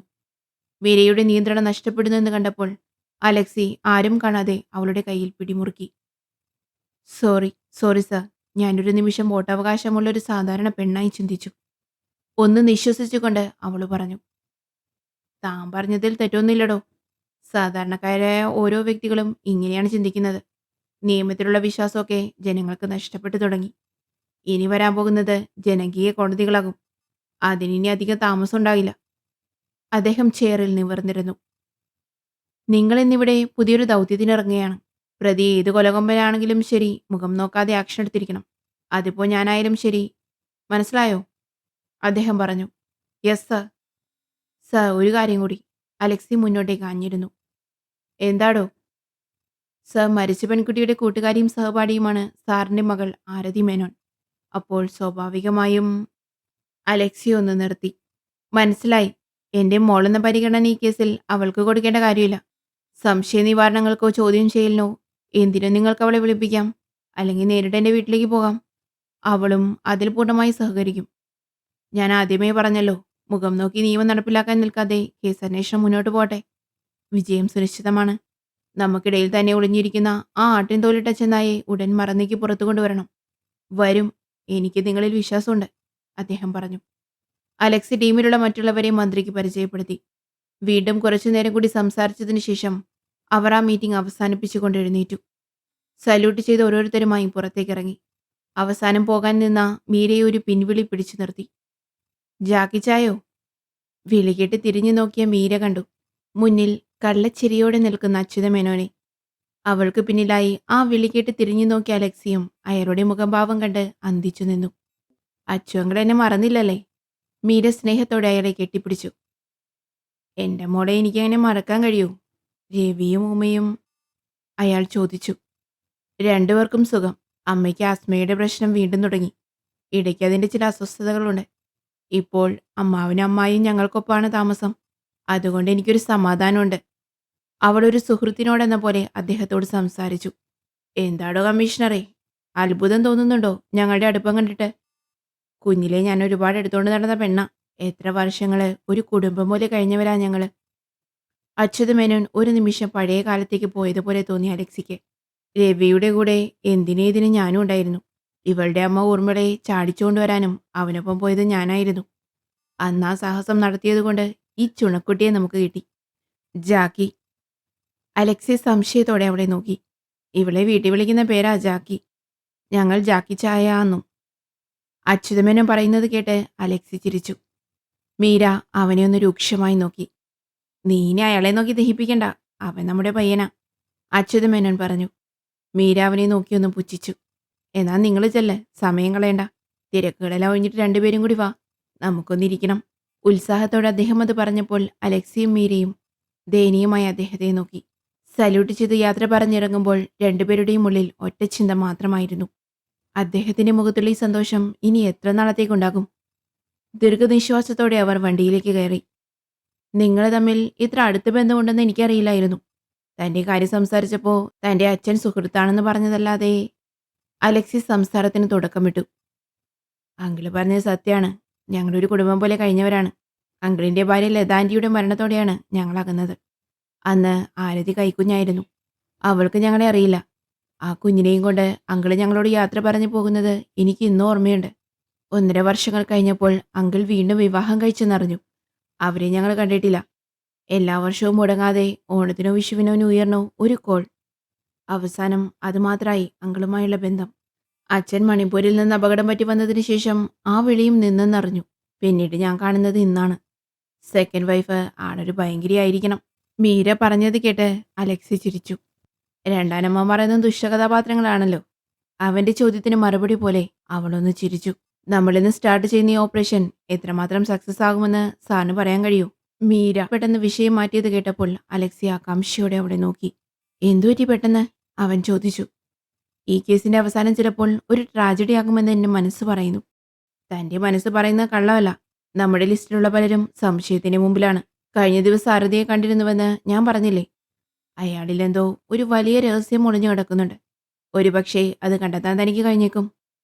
പിന്നെ ഒന്ന്, റിൻസിയുടെ ലവർ സായൂജ്. ആ പേര് ഞാൻ മറ്റെവിടെയോ കേട്ടിട്ടുണ്ട്. അവനെയാണ് നമുക്ക് അടുത്ത് തന്നെ കാണേണ്ടത്, അലക്സി പറഞ്ഞു. എനിക്കിപ്പോഴും മനസ്സിലാകാത്ത കാര്യം മറ്റൊന്നാണ്. ഒരേ മനസ്സോടെ കഴിഞ്ഞിരുന്ന കൂട്ടുകാർ. അതിലൊരാൾ കൊല്ലപ്പെട്ട കുട്ടിയുടെ റൂംമേറ്റ് കൂടിയായിരുന്നു. എന്നിട്ടും അവരെന്തുകൊണ്ട് റിൻസിയുടെ വീട്ടിലേക്കോ അടക്കം നടന്ന ചർച്ചിലേക്കോ വന്നില്ല? എത്ര ദേഷ്യവും പിണക്കമായാലും മരിച്ചു കഴിയുമ്പോൾ അത് മനസ്സിൽ സൂക്ഷിക്കാൻ കഴിയോ ആത്മാർത്ഥമായി സ്നേഹിച്ച സുഹൃത്തുക്കൾക്ക്? നിഗമനങ്ങളിലെത്താൻ കഴിയാതെ ചോദ്യങ്ങളെക്കാൾ കൂടുതൽ ഉത്തരങ്ങൾ കണ്ടെത്തേണ്ടതുണ്ടെന്ന് അവർ തിരിച്ചറിയുകയായിരുന്നു. സിഎമ്മിന്റെ പത്രസമ്മേളനത്തിൽ റിൻസി വധക്കേസിന്റെ അന്വേഷണ ചുമതലയുള്ള ന്യൂ ഇൻവെസ്റ്റിഗേഷൻ ടീം അംഗങ്ങൾ മാധ്യമങ്ങൾക്ക് മുന്നിൽ നിരന്നു. പത്രക്കാരുടെ സംശയങ്ങൾക്കുള്ള മറുപടി ചുരുങ്ങിയ വാക്കുകളിൽ ഒതുക്കി സിഎമ്മിന്റെ ചേംബറിൽ രഹസ്യ മീറ്റിംഗും കൂടി. DGP സഞ്ജയ് മിശ്ര നൽകിയ നിർദ്ദേശങ്ങളും മുമ്പ് നടത്തിയിട്ടുള്ള കേസുകളുടെ സാമ്പിൾ റിപ്പോർട്ടുകളും അവർ ഏറ്റുവാങ്ങി. കളക്ടർ ഷാജഹാൻ എല്ലാവിധ സപ്പോർട്ടോടെയും കൂടിയുണ്ടെന്ന് അദ്ദേഹത്തിന്റെ ആത്മവിശ്വാസം നിറഞ്ഞ വാക്കുകളിൽ നിന്നും മനസ്സിലായി. ഒരു കേസ് അന്വേഷണം അവിടെ തുടങ്ങുകയാണ്. വിജയം മുന്നിൽ കണ്ട് മുന്നിട്ടിറങ്ങുകയാണ് കേരള പോലീസിലെ ചുണക്കുട്ടികൾ. റിൻസിയുടെ വീട്ടിലേക്കുള്ള വഴിയെ വണ്ടി തിരിയുമ്പോൾ നാരായണന്റെ മുഖം ചുളിഞ്ഞു. ഇവിടെയാണോ ആ കുട്ടിയുടെ വീട്? നാരായണൻ ചോദിച്ചത് കേട്ട് എല്ലാവരും അയാളെ ശ്രദ്ധിച്ചു. അതെന്താ, സാറിനറിയോ ഇവിടെയൊക്കെ? ബാലഗോപാലന്റെ ചോദ്യത്തിന് ബെന്നിയാണ് മറുപടി നൽകിയത്. കേസിന്റെ ചുമതല എനിക്കും SI അഗസ്റ്റിനായിരുന്നു. നാരായണൻ സാറിന് പനിയായിട്ട് ലീവ് എടുത്തിട്ട് വന്നിരുന്നില്ല. ഡ്യൂട്ടിയിലുണ്ടായിരുന്ന കുറുപ്പും അഭിലാഷും മീനയുമായിരുന്നു അന്ന് ഞങ്ങളുടെ കൂടെ വന്നത്, ബെന്നി പറഞ്ഞു. ഇത് നമ്മുടെ ക്വാർട്ടേഴ്സിന്റെ ബാക്ക് സൈഡാണ്. ക്വാർട്ടേഴ്സിൽ സഹായത്തിന് വരുന്ന റോബിന്റെ വീട് ഈ കോളനിയിലാണ്. 1-2 തവണ മഴയുള്ളപ്പോൾ അവനെ കൊണ്ടാക്കാൻ ബൈക്കിൽ ഞാനിവിടെ വന്നിട്ടുണ്ട്, നാരായണൻ പറഞ്ഞു. അപ്പോ ഇവിടെയും നമുക്കൊരു ആവശ്യം വന്നാൽ അവനെ വിളിക്കാലോ, മീര പറഞ്ഞു. ബെന്നി പറഞ്ഞുകൊടുത്ത വഴിയെ വണ്ടി പോകുമ്പോൾ നാരായണന്റെ മനസ്സിൽ വീണ്ടും സംശയങ്ങൾ നിറഞ്ഞു. കുറച്ചു ദൂരം മുന്നോട്ട് ചെന്നപ്പോൾ അടുപ്പ് കൂട്ടിയതുപോലെ വീടുകളുണ്ടായിരുന്ന ഭാഗം തീരുന്നിടത്ത് തിരക്കുകളിൽ നിന്നൊതുങ്ങി ഒരു ചെറിയ വീടിന് മുന്നിൽ വണ്ടി നിന്നു. സാർ, ഇതാണോ റിൻസിയുടെ വീട്? നാരായണൻ ബെന്നിയോട് ചോദിച്ചു. അതെ. സാറിനെന്താ ഒരു സംശയം? അയാൾ തിരിച്ചു ചോദിച്ചു. ഇതുതന്നെയാണ് റോബിന്റെ വീട്, നാരായണൻ പറഞ്ഞു. അത് കേട്ടെല്ലാവരും നാരായണനെ നോക്കി. അപ്പോൾ റിൻസിയുടെ സഹോദരൻ, ബുദ്ധിക്ക് സ്ഥിരതയില്ലാത്ത ആ പയ്യൻ റോബിനാണോ? മീരയും അലക്സിയും പരസ്പരം നോക്കി. നാരായണൻ സാറിന് നേരത്തെ അറിയില്ലായിരുന്നോ ഇത്? ആ ചെറുക്കൻ പറഞ്ഞിട്ടില്ലേ? ബാലഗോപാൽ ചോദിച്ചു. ഇല്ല സാർ, അവൻ അധികമൊന്നും സംസാരിക്കാറില്ല. റിൻസി മരിച്ച ദിവസവും കഴിഞ്ഞ് 2 ദിവസങ്ങൾ കൂടി കഴിഞ്ഞാണ് ഞാൻ ലീവ് കഴിഞ്ഞ് വന്നത്. അപ്പോൾ അവൻ പഴയതുപോലെ ക്വാർട്ടേഴ്സിലും പരിസരത്തുമായി ഉണ്ടായിരുന്നു. ഇങ്ങനെയൊന്നും നടന്നതായി പോലും അവൻ പറഞ്ഞിട്ടില്ല എന്നോട്, നാരായണൻ പറഞ്ഞു. എന്തായാലും അവനെ വെറൊരു മന്ദബുദ്ധിയായിട്ട് തള്ളിക്കളയാൻ വരട്ടെ, നോക്കാം നമുക്ക്. അലക്സി വണ്ടിയിൽ നിന്നിറങ്ങി, ഒപ്പം മറ്റുള്ളവരും. പോലീസ് വണ്ടിയും 4-5 പോലീസുകാരും വന്ന വിവരം കോളനിയിൽ അപ്പോഴേക്കും പരന്നു കഴിഞ്ഞിരുന്നു. നിമിഷങ്ങൾക്കുള്ളിൽ റിൻസിയുടെ വീട്ടുപരിസരം മുഴുവൻ ആളുകൾ തിങ്ങി നിറഞ്ഞു. ആളുകളുടെ നിയന്ത്രണം ബാലഗോപാൽ ഏറ്റെടുത്തു. അടക്കം പറച്ചിലുകളും ചർച്ചകളും ആ അന്തരീക്ഷത്തെ ബഹളമയമാക്കി. ബെന്നി കൂട്ടത്തിലുള്ള 1-2 പേരുമായി സംസാരിച്ചുകൊണ്ട് അല്പം മാറി നിന്നു. അലക്സിയും മീരയും ചുറ്റുപാടുകൾ വീക്ഷിച്ചുകൊണ്ട് വീടിനുള്ളിലേക്ക് കയറി. പിന്നാലെ കേസ് ഫയലുമായി നാരായണനും. പുറത്ത് നടക്കുന്ന ബഹളങ്ങളൊന്നും അറിയാതെ അകത്തിരിക്കുന്ന 2 ആത്മാക്കൾ. അങ്ങനെയാണ് അകത്ത് കടന്നപ്പോൾ അവർക്ക് തോന്നിയത്. നരച്ചു കളർ മങ്ങിയ പ്ലാസ്റ്റിക് കസേരയിലിരുന്ന് ഭാര്യയുടെയും മകളുടെയും ഫോട്ടോയിൽ കണ്ണും നട്ടിരിക്കുന്ന അച്ഛനും, അടുക്കളവാതിൽ ചാരി പുറത്തേക്ക് നോക്കിയിരിക്കുന്ന മകനും. അലക്സി ഒന്ന് മുരടനക്കിയപ്പോൾ അയാൾ തിരിഞ്ഞു നോക്കി. തിളക്കം മങ്ങിയ കണ്ണുകൾ, പ്രതീക്ഷയറ്റ മുഖം. ആയാസപ്പെട്ട് അയാൾ എഴുന്നേൽക്കാൻ തുടങ്ങി. വേണ്ട, ഇരുന്നോളൂ. അലക്സി അയാൾക്കടുത്തായി മറ്റൊരു കസേര നീക്കിയിട്ടിരുന്നു. റോബിൻ? മീര വിളിച്ചത് കേട്ട് ഭയന്നു നിന്ന അവൻ പുറത്തേക്ക് വന്നു. നീ എന്താണ് ഇതൊന്നും എന്നോട് പറയാതിരുന്നത്? റിൻസിയുടെ സഹോദരനാണെന്നോ ആ കുട്ടിയുടെ മരണമോ നീ പറഞ്ഞില്ലല്ലോ എന്നോട്. നാരായണൻ റോബിന്റെ അടുത്തേക്ക് ചെന്ന് തോളിൽ കൈവച്ചു. അവനതിനുള്ള ബുദ്ധിയൊന്നുമില്ല സാറേ. അവള് മരിച്ചെന്നും ഇനിയില്ലെന്നും ഒന്നും അവൻ അറിഞ്ഞൂടാ, നിറകണ്ണുകളോടെ ആ അച്ഛൻ പറഞ്ഞു. ഞങ്ങൾ വന്നത്, അലക്സി തുടക്കമിട്ടു. വേണ്ട സാറേ, കേസും കൂട്ടും ഒന്നും വേണ്ട. ഞങ്ങൾക്ക് പരാതിയൊന്നുമില്ല. ഈ കേസ് തെളിഞ്ഞാലില്ലെങ്കിലും എനിക്കെൻ്റെ കൊച്ചിനെ തിരികെ കിട്ടില്ല. പിന്നെതിനാ വെറുതെ ഒരു... അയാളുടെ കണ്ണുകൾ ഒഴുകിയിറങ്ങി. ഏയ്, ഇതത്ര നിസ്സാരായി തള്ളിക്കളയാവുന്ന ഒന്നല്ല. സിറ്റിയുടെ മധ്യത്തിൽ അറിയപ്പെടുന്നൊരു ലേഡീസ് ഹോസ്റ്റലിൽ നടന്നൊരു കൊലപാതകമാണ്. അതിന് നിങ്ങൾ പരാതിപ്പെട്ടില്ലെങ്കിലും അന്വേഷണം ഉണ്ടാകും. ഇപ്പോൾ എന്തായാലും ഞങ്ങൾ വന്നു പോയില്ലേ? കുറച്ചുനേരം ഒന്ന് സഹകരിച്ചേ പറ്റൂ. അലക്സി നാരായണന്റെ കയ്യിൽ നിന്നും കേസ് ഫയൽ വാങ്ങി. നാരായണനെ നോക്കി കണ്ണുകൾ കൊണ്ട് ആംഗ്യം കാണിച്ചു. അവൻ പറഞ്ഞത് മനസ്സിലായതുപോലെ നാരായണൻ റോബിനെയും കൂട്ടി അടുക്കളവാതിൽ വഴി പുറത്തേക്കിറങ്ങി. കേസ് ഫയലിൽ നോക്കിയിരുന്ന അലക്സി കൈകൊണ്ട് എന്തോ സിഗ്നൽ കാണിച്ചതും മീര മുന്നോട്ട് വന്നു. റിൻസിയുടെ മുറിയേതാ? മീര ചോദിച്ചു. ആകെയൊരു മുറിയുള്ളൂ സാറേ. അതിലാ കൊച്ചു കിടക്കുന്നത്. ഞാൻ ഈ കട്ടിലും ചെറുക്കൻ നിലത്തും പായ വിരിച്ചാ കിടക്കുന്നത്. അയാൾ അടഞ്ഞു കിടക്കുന്ന മുറിയും അടുത്തു കിടന്ന കട്ടിലും ചൂണ്ടി പറഞ്ഞു. മീര അലക്സി ഒന്ന് നോക്കിയിട്ട് അടഞ്ഞു കിടന്നിരുന്ന മുറിയുടെ വാതിൽ തുറന്ന് അകത്തേക്ക് കയറി. വാതിൽ തുറക്കുമ്പോൾ കാണുന്ന രീതിയിൽ തന്നെ റിൻസിയുടെ ഒരു വലിയ ഫോട്ടോ ഫ്രെയിമൊന്നും ചെയ്യാതെ വെറുതെ ഭിത്തിയിൽ ഒട്ടിച്ചു വെച്ചിരുന്നു. പത്രത്തിൽ വന്ന ചിത്രം ഇതാണെന്ന് മീര ഓർത്തു. ജനലിനോട് ചേർന്ന് കിടക്കുന്ന മേശയിൽ ബുക്കുകൾ അടക്കി വെച്ചിട്ടുണ്ട്. മേശയുടെ അടിയിലായി ഒരു തകരപ്പെട്ടി. ഭിത്തിയോട് ചേർന്നൊരു ചെറിയ കട്ടിലും ഉയരം കുറഞ്ഞൊരു അലമാരയും. അത്രയുമാണ് ആ മുറിയിലുണ്ടായിരുന്നത്. മീര ആ മുറിയിലാകിയൊന്ന് കണ്ടുപിടിച്ചുകൊണ്ട് ആ മേശയിലിരുന്ന ബുക്കുകൾ മറച്ചു നോക്കി. മരിക്കുന്നതിന് മുമ്പുള്ള ദിവസങ്ങളിൽ എപ്പോഴെങ്കിലും റിൻസി ഇവിടെ വന്നിരുന്നോ? നിങ്ങളോട് എന്തെങ്കിലും പറയുകയോ സങ്കടപ്പെടുകയോ അങ്ങനെ എന്തെങ്കിലും? അലക്സി തോമസിനോട് ചോദിച്ചു. ഉവ് സാറേ, തലേന്ന് വന്നിരുന്നു. ക്ലാസ്സില്ല, സമരമാണെന്നാ പറഞ്ഞത്. ഞാൻ കഞ്ഞി വയ്ക്കാൻ അടുക്കളയിൽ നിൽക്കുമായിരുന്നു. എന്നെ ഇവിടെ കൊണ്ടിരുത്തിയിട്ട് പാചകം ഞാൻ ചെയ്തോളാമെന്നും പറഞ്ഞ് കൊച്ചടുക്കളയിൽ കയറി. സാധാരണ ഞങ്ങൾ കഞ്ഞിയാണ് ഉച്ചയ്ക്ക് കുടിക്കുന്നത്. ഉച്ചയ്ക്കെന്നല്ല, രാത്രിയിൽ അത് തന്നെ. അന്ന് കൊച്ചു ചോറുണ്ടാക്കി, ചമ്മന്തി അരച്ചു. തൈരും മുളക് വറുത്തതും അച്ചാറും കൂട്ടി ഞങ്ങൾ ഒന്നിച്ചിരുന്ന് ആഹാരം കഴിച്ചു. ആ അച്ഛൻ്റെ കണ്ണുകൾ ഒഴുകി തുടങ്ങി.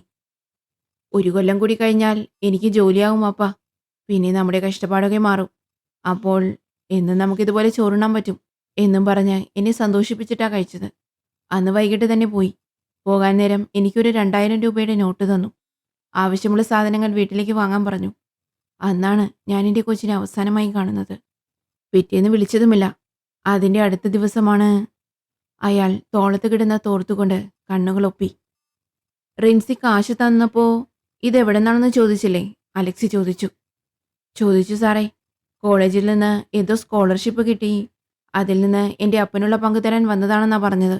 റോബിനും റിൻസി കാശ് കൊടുത്തോ? അലക്സി വീണ്ടും ചോദിച്ചു. ഇല്ല, അവൻ വരുമ്പോൾ 3 മണി കഴിയും. ചോറുണ്ട് കഴിഞ്ഞ് പിറകെ കൊച്ചുപോയി. പരീക്ഷ എടുത്തു, പഠിക്കാനുണ്ടെന്നും പറഞ്ഞാണ് പോയത്. അയാൾ പറഞ്ഞത് കേട്ട് അലക്സി എന്തോ ചിന്തയിൽ എഴുന്നേറ്റു. മീര മുറിയിൽ നിന്നിറങ്ങുന്നത് കണ്ടതും അലക്സി പുറത്തേക്കിറങ്ങി. ഇപ്പോൾ ഞങ്ങൾ ഇറങ്ങുന്നു. ഇടയ്ക്ക് ഇതുപോലെ വീണ്ടും വരും. അപ്പോഴും ഈ സഹകരണം ഉണ്ടാവണം. അലക്സി അയാളോട് പറഞ്ഞുകൊണ്ട് ഇറങ്ങി നടന്നു. പിന്നാലെ മീരയും. മുറ്റത്ത് ബെന്നിയോടൊപ്പം നാരായണനും റോബിനും ഉണ്ടായിരുന്നു. ബാലു, അലക്സി വിളിച്ചു. സർ. ബാലഗോപാൽ അടുത്തേക്ക് വന്നു. വണ്ടിയെടുക്ക്. അലക്സി താക്കോൽ ബാലുവിനെ ഏൽപ്പിച്ചു. അയാൾ വണ്ടിയെടുക്കാൻ പോയി. സർ, എന്തെങ്കിലും വിവരം? ആരാണെന്നറിയാൻ കഴിഞ്ഞു. അവിടെ കൂടി നിന്നവരിൽ ചിലർ ഓരോ ചോദ്യങ്ങളുമായി അവരെ സമീപിച്ചു. ആളാരാണെന്നൊക്കെ വൈകാതെ എല്ലാവരും അറിയും. പിന്നെ ഈ വീടും പരിസരവും ഞങ്ങളുടെ നിരീക്ഷണത്തിലാണ്. അത് ഓർമ്മയിലുണ്ടാവണം. സംശയാസ്പദമായ രീതിയിൽ ആരുടെയെങ്കിലും കണ്ണിൽ എന്തെങ്കിലും പെട്ടാൽ ഉടനെ ഞങ്ങൾ അറിയിക്കുക. വിവരമറിയിക്കുന്നവരുടെ പേരും ഡീറ്റെയിൽസും രഹസ്യമായിരിക്കും. അത്രയും പറഞ്ഞിട്ട് ബാലഗോപാൽ കൊണ്ടു നിർത്തിയ വണ്ടിയിലേക്ക് അവർ കയറി. ആരും ഒന്നും മിണ്ടിയില്ല. വണ്ടി നേരെ ചെന്ന് നിന്നത് ബാലഗോപാലിന്റെ ഫ്ളാറ്റിന് മുന്നിലാണ്. വണ്ടി നിന്നതും എല്ലാവരും ഇറങ്ങി. മീരയ്ക്ക് ആ അന്തരീക്ഷം ഒരുപാട് ഇഷ്ടപ്പെട്ടു. ഫ്ളാറ്റ് എന്ന് പറയുമെങ്കിലും 3 നിലകൾ മാത്രമുള്ള ഭംഗിയുള്ളൊരു വീടാണത്.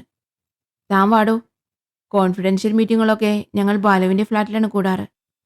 ഇവിടെ അയാളുടെ വൈഫും കുട്ടിയും മാത്രമേ ഉള്ളൂ. അലക്സിക്ക് പിന്നാലെ മീരയും നടന്നു. മാഡം പുതിയ ആളാണ്. SP മീരാദാസ്. ഇതെൻ്റെ വൈഫ് ശരണ്യ. ഒരു കുഞ്ഞുണ്ട്, ഉറക്കമാണ്. അകത്ത് കയറിയ ബാലഗോപാൽ ഭാര്യയെ മീരയ്ക്ക് പരിചയപ്പെടുത്തി. അവർ നേരെ ഒരു മുറിയിലേക്കാണ് കയറിയത്.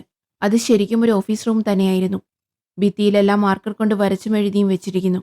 ആരുടെയൊക്കെയോ ഫോട്ടോസ് ഒരു ഭാഗത്ത് സെറ്റ് ചെയ്ത് വെച്ചിരിക്കുന്ന ബോർഡിൽ ഫിക്സ് ചെയ്തിരിക്കുന്നു. അലക്സി നടുക്ക് കിടന്ന ചെയറിലേക്കിരുന്നു. നാരായണൻ ഡോർ അടച്ചു. Tell me. സർ, അടുത്തുള്ള കുറച്ച് ചെറുപ്പക്കാരോടാണ് ഞാൻ സംസാരിച്ചത്. അവർ പറയുന്നത് ആ കോളനിയുടെ ഗേറ്റ് തുടങ്ങുന്നിടത്ത് വന്ന് നിന്നിരുന്ന സിൽവർ കളർ ഹോണ്ട അമേസിലാണ് റിൻസി അന്ന് തിരിച്ചുപോയതെന്നാണ്. അതിൻ്റെ മുന്നിൽ 2 ആണുങ്ങളും പിന്നിലൊരു സ്ത്രീയും ഉണ്ടായിരുന്നു. ആ സ്ത്രീയെ കണ്ടാൽ ഒരു കോളേജ് സ്റ്റുഡൻ്റ് ആണെന്ന് തോന്നില്ല എന്നും മുമ്പ് എവിടെയോ കണ്ട് പരിചയമുള്ളവരാണെന്നും അവർ പറഞ്ഞു. ബെന്നി താനറിഞ്ഞ വിവരങ്ങൾ അലക്സിയോട് പറഞ്ഞു. കോളേജിൽ പോയി തുടങ്ങിയതിന് ശേഷമാണ് റിൻസി ഹോസ്റ്റലിലേക്ക് മാറിയത്. അതിനുശേഷമാണ് ആ കുട്ടിയുടെ സ്വഭാവം മാറി തുടങ്ങിയത്. പലപ്പോഴും വീട്ടിലേക്ക് വരുന്നത് കൈനിറയെ കവറുകളുമായിട്ടാണ്. വില കൂടിയ വസ്ത്രങ്ങളും മൊബൈൽ ഫോണുകളൊക്കെയായിരുന്നു ഉപയോഗിക്കുന്നത്. അവരുടെ അടുത്ത വീട്ടിലെ സ്ത്രീ എന്നോട് പറഞ്ഞതാണിത്. ബാലഗോപാൽ താനറിഞ്ഞ കാര്യങ്ങൾ വ്യക്തമാക്കി. നാരായണേട്ടാ, ആ പയ്യനിൽ നിന്ന് എന്തെങ്കിലും? അലക്സി നാരായണനെ നോക്കി. ഇല്ല സർ, അവൻ നോർമലല്ലാന്ന് എനിക്ക് തോന്നി. പരസ്പര വിരുദ്ധമായിട്ടുള്ള സംസാരം. അവനിൽ എന്തൊക്കെയോ സത്യങ്ങൾ ഒളിഞ്ഞു കിടക്കുന്നുണ്ട്. അതെന്താണെന്ന് കണ്ടെത്താനാണ് പാട്. നാരായണൻ പറഞ്ഞതിന് അലക്സി ഒന്ന് മൂളി. അപ്പോൾ ഇന്നത്തെ ഈ വിസിറ്റ് കൊണ്ട് പ്രത്യേകിച്ചൊരു ഗുണവും ഉണ്ടായില്ലെന്നർത്ഥം അല്ലേ? അലക്സി മൂരി നിവർന്നുകൊണ്ട് എഴുന്നേറ്റു. ഗുണമുണ്ടായില്ലെന്ന് പറയാൻ വരട്ടെ.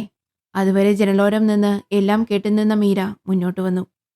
അവൾ തന്റെ പാന്റിന്റെ പോക്കറ്റിൽ നിന്നും ഒരു കവർ എടുത്തു. മറ്റുള്ളവരെ നോക്കിക്കൊണ്ട് തന്നെ അവളുടെ കയ്യിലിരുന്ന കവർ അവൾ നിവർത്തി. ഇത് നാപ്കിൻ അല്ലേ? അലക്സി ചോദിച്ചു. അതെ, നാപ്കിന്റെ കവറാണ്. പക്ഷേ ഇതിനുള്ളിൽ നാപ്കിൻ അല്ല. മീര ആ കവർ നിവർത്തി അതിനുള്ളിൽ നിന്നും ഒരു പൊതി കയ്യിലെടുത്തു.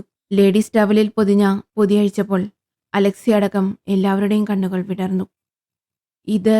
അലക്സി മീരയെ നോക്കി. അതെ, ഇത് ആത്മഹത്യാക്കുറിപ്പ്. മീര നിവർത്തിയതും മറ്റുള്ളവർ ആകാംക്ഷയോടെ അതിലെഴുതിയിരിക്കുന്നതറിയാൻ കാതുകൂർപ്പിച്ചു. സ്നേഹം നിറഞ്ഞ അപ്പന്. അപ്പൻ കരുതുന്നുണ്ടാവും റീന കൊച്ചെന്തിനാ ഇങ്ങനെയൊരു കത്തെഴുതിയതെന്ന്. അപ്പനെയും റോബിനെയും പണിക്കൊന്നും വിടാതെ പൊന്നുപോലെ നോക്കണമെന്നായിരുന്നു കോളേജിലേക്ക് ആദ്യമായി പോകുമ്പോൾ എൻ്റെ മനസ്സിലുണ്ടായിരുന്നത്. എനിക്ക് കിട്ടിയ കൂട്ടുകാരും നല്ലവരായിരുന്നു. അഞ്ജലി എന്നെപ്പോലെ ഒരു സാധാരണ കുടുംബത്തിലുള്ളവളാണ്. ആരതി അങ്ങനെയല്ല. അവൾ കേരളം ഭരിക്കുന്ന ആഭ്യന്തരമന്ത്രിയുടെ മോളാണ്. അറിഞ്ഞപ്പോൾ ആദ്യമൊക്കെ അവളോട് അടുക്കാൻ എനിക്ക് ഭയമായിരുന്നു. എന്നാൽ അച്ഛൻ്റെ ഉയർച്ചയിലും പദവിയിലും അഹങ്കരിച്ചു നടക്കുന്ന ഒരു കുട്ടിയായിരുന്നില്ല അവള്. അങ്ങനെ ഞങ്ങൾ 3 പേരും കൂട്ടുകാരായി. ഞങ്ങൾക്കൊപ്പം 4മനായി വന്നവനാണ് സായൂജ്. ഞങ്ങളുടെ അതേ സ്വഭാവം. അതുകൊണ്ട് തന്നെ അവൻ ഞങ്ങളുമായി അടുക്കാനും അധികം താമസമുണ്ടായില്ല. അപ്പന് ഓർമ്മയില്ലേ അവനെ? സാജു. റോബിന്റെ ബർത്ത്ഡേക്ക് വന്നില്ലേ ഇവിടെ? അവൻ തന്നെ. മറ്റുള്ളവരോട് കാണിക്കുന്നതിൽ കൂടുതൽ എന്തോ ഒരടുപ്പം അവൻ എന്നോട് തോന്നി തുടങ്ങിയത് എനിക്ക് മനസ്സിലായപ്പോൾ അപ്പോൾ തന്നെ അവൻ എന്നെ ഇഷ്ടമാണെന്ന് തുറന്നു പറഞ്ഞു. എൻ്റെ മനസ്സിലും അങ്ങനെ ഒരു ഇഷ്ടം ഉണ്ടായിരുന്നു എന്ന് ഞാൻ തിരിച്ചറിയുന്നത് അവൻ്റെ മനസ്സിലുള്ളത് അറിഞ്ഞപ്പോഴാണ്. കൂട്ടുകാരറിയാതെ കുറച്ചുനാൾ മുന്നോട്ട് പോയി. ഞങ്ങളുടെ സ്നേഹം അതിരുകൾ ഭേദിച്ചു തുടങ്ങിയപ്പോൾ എനിക്ക് അബദ്ധം പറ്റി. വയറ്റിലൊരു ജീവനുണ്ടെന്ന് തിരിച്ചറിഞ്ഞപ്പോഴേക്കും വൈകി. അതിനെ കളയാൻ ഒരുപാട് ബുദ്ധിമുട്ടി. അതിനുശേഷം കൂട്ടുകാരുമായി അകന്നു. സാജുവിനൊരു ഗസ്റ്റ് ഹൗസ് ഉണ്ട്. അവിടേക്ക് പോകുമായിരുന്നു ഞങ്ങൾ ഇടയ്ക്കൊക്കെ. സന്തോഷമായിരുന്നു അന്നൊക്കെ. സ്നേഹത്തിൽ പൊതിഞ്ഞ അവൻ്റെ സ്വഭാവം, സ്വന്തം ഭാര്യയെപ്പോലുള്ള പെരുമാറ്റം. എനിക്ക് ചിലവിനുള്ള തുക അവൻ തരുമായിരുന്നു. അതാണ് കോളേജിൽ നിന്ന് സ്കോളർഷിപ്പ് കിട്ടുന്നുണ്ടെന്ന് ഞാൻ അപ്പനോട് കള്ളം പറഞ്ഞത്. പിന്നീട് അവനിൽ മാറ്റം കണ്ടു തുടങ്ങി. അവനൊപ്പം ആ ഗസ്റ്റ് ഹൗസിൽ പലരും വരാൻ തുടങ്ങി. അവർക്കെല്ലാം ഞാൻ കിടന്നു കൊടുക്കേണ്ടി വന്നു. വഴങ്ങാൻ മടിക്കുമ്പോൾ ഉപദ്രവിക്കുമായിരുന്നു. കൈനിറയെ കാശ് വാരാൻ തുടങ്ങിയപ്പോൾ ഞാൻ തന്നെ സഹകരിച്ചു തുടങ്ങി. കാശിനു വേണ്ടി അത്രയ്ക്കും തരംതാണം പോയപ്പോൾ ഞാൻ ഇത്രയും കാലം അറിയാത്ത സുഖങ്ങളും സൗകര്യങ്ങളും ഞാൻ അറിഞ്ഞു. നല്ല വസ്ത്രങ്ങൾ, ഫോൺ, വണ്ടി, ഇഷ്ടഭക്ഷണം, സുഖജീവിതം. ആൻറ്റി ഇടയ്ക്ക് പറയും, കുറച്ചുനാൾ മുമ്പേ നിനക്കിതാകാമായിരുന്നില്ലേ എന്ന്. ആൻറ്റിയെ അപ്പനറിയില്ല. സിസിലി ആൻറ്റി എൻ്റെ ബെസ്റ്റ് ഫ്രണ്ടാണ്. ഒരിക്കലും ഒരപ്പൻ ആഗ്രഹിക്കില്ല സ്വന്തം മോളുടെ ഇങ്ങനെയൊരു ജീവിതം കേൾക്കാൻ. ഇപ്പോൾ എനിക്ക് ഭയമുണ്ട് എൻ്റെ ജീവൻ അപകടത്തിലാകുമോ എന്ന്. കാരണം നാട്ടിലൊരു പ്രമുഖൻ എന്നെ കാണാൻ വന്നിരുന്നു ഒരു രാത്രിയിൽ. അന്ന് വെളിവില്ലാതെ കിടന്ന അങ്ങേരുടെ ഫോൺ ഞാനൊന്നെടുത്തു നോക്കി. അതിലൊരു കൊലപാതകം ഞാൻ കണ്ടു. ബ്രൂട്ടൽ റേപ്പിലൂടെയുള്ള കൊലപാതകം അയാൾ വീഡിയോ എടുത്തു വെച്ചിരുന്നു. ആ കുട്ടി ആരാണെന്നറിയില്ല എനിക്ക്. പക്ഷേ അതോടെ എൻ്റെ അവസാനവും അങ്ങനെയാവുമെന്നൊരു ഭയം എന്നെ മൂടി തുടങ്ങി. സാജു, അവനെ ഞാൻ വിശ്വസിച്ചു ഒരുപാട്. പക്ഷേ ചതിവ് പറ്റിപ്പോയപ്പോൾ എനിക്ക് മുന്നോട്ടിനി ഒരു ജീവിതം ഉണ്ടാകുമെന്ന് ഞാൻ വിശ്വസിക്കുന്നില്ല. എന്തെങ്കിലും ഈ എഴുത്തപ്പൻ്റെ കയ്യിൽ കിട്ടിയാൽ ബന്ധപ്പെട്ടവരെ ഇത് ഏൽപ്പിക്കണം. എന്നെ നശിപ്പിച്ചിട്ടുള്ളവരുടെ പേരുകൾ ഞാനിതിൽ അവസാനം എഴുതുന്നുണ്ട്. ഇതോടൊപ്പമുള്ള മെമ്മറി കാർഡ് നഷ്ടപ്പെടാതെ നോക്കണം.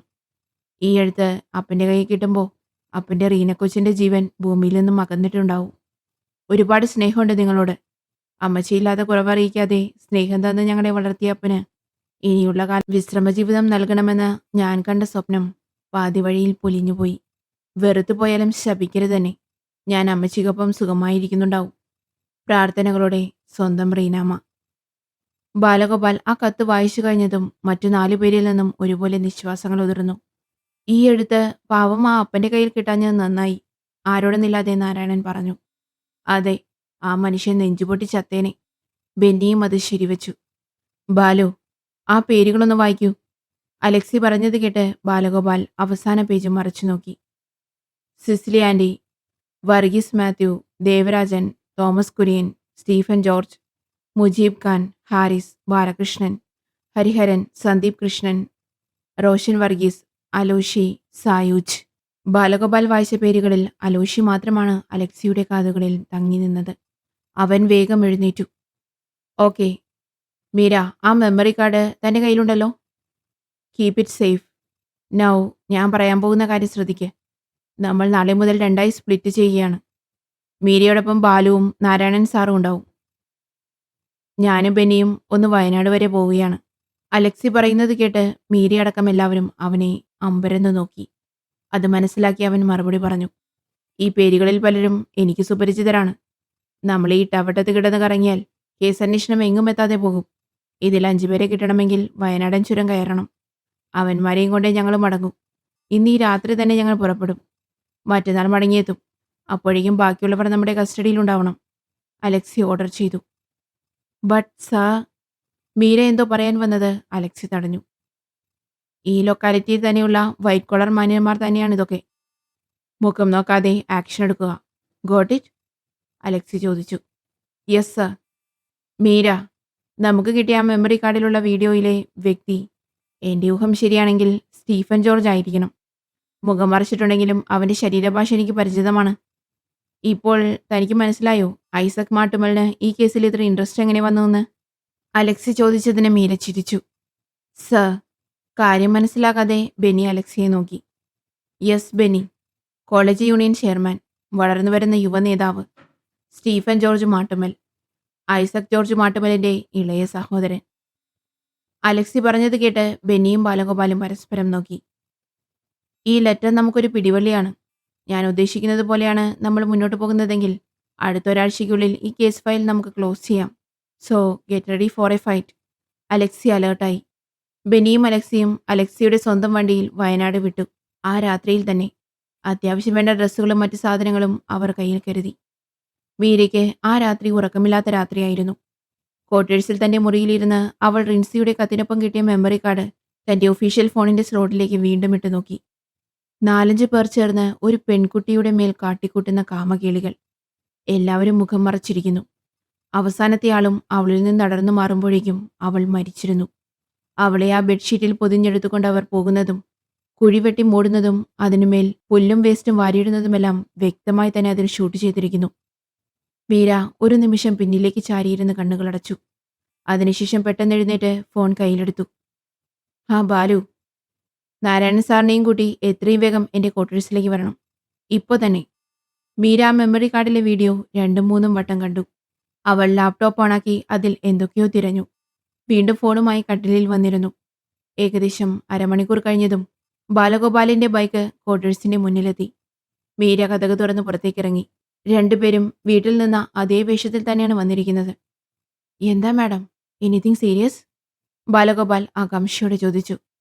Yes, something. Please coming. Meera മുറിയിൽ ചെന്ന് ലാപ്ടോപ്പും ഫോണും റിൻസിയുടെ മരണവാർത്ത വന്ന പത്രക്കട്ടിങ്ങുകളൊക്കെ എടുത്തോണ്ട് വന്നു. അവർ രണ്ടുപേരും ഹാളിലെ സോഫയിൽ ഇരുന്നിരുന്നു. അവർക്ക് മുന്നിൽ അവയെല്ലാം വെച്ചിട്ട് മീര ഫ്ലാസ്കിൽ നിന്ന് ചൂട് കട്ടൻ കാപ്പി 3 ഗ്ലാസ്സിലേക്ക് പകർന്നു. ഓരോ ഗ്ലാസ് അതിഥികൾക്ക് നേരെ നീട്ടി 1 ഗ്ലാസ് കാപ്പിയുമായി അവൾ അവർക്കെതിരെയിരുന്നു. നാരായണൻ സാറിന് ഇവിടെ ജോലിയായിട്ട് എത്ര വർഷമായി? മീരയുടെ ചോദ്യം കേട്ട് നാരായണനും ബാലഗോപാലും പരസ്പരം നോക്കി. 13 വർഷമായി മാഡം, അയാൾ പറഞ്ഞു. ഓക്കെ. കഴിഞ്ഞ 1 വർഷത്തിനിടയിൽ മിസ്സിംഗ് കേസുകൾ എത്രയെണ്ണം റിപ്പോർട്ട് ചെയ്തിട്ടുണ്ടാവുമെന്ന് ഓർമ്മയുണ്ടോ? മീര ചോദിച്ചു. കൃത്യമായി പറയാൻ കഴിയില്ലെങ്കിലും ഒരു 15ഓളം ഉണ്ടാവും. 7-8 പേരെ ഞങ്ങൾ കണ്ടെത്തിയിട്ടുണ്ട്. 2-3 പേർ അപകടങ്ങളിലൂടെ മരിച്ചു. ഒരാളോ മറ്റോ ആത്മഹത്യ ചെയ്തു.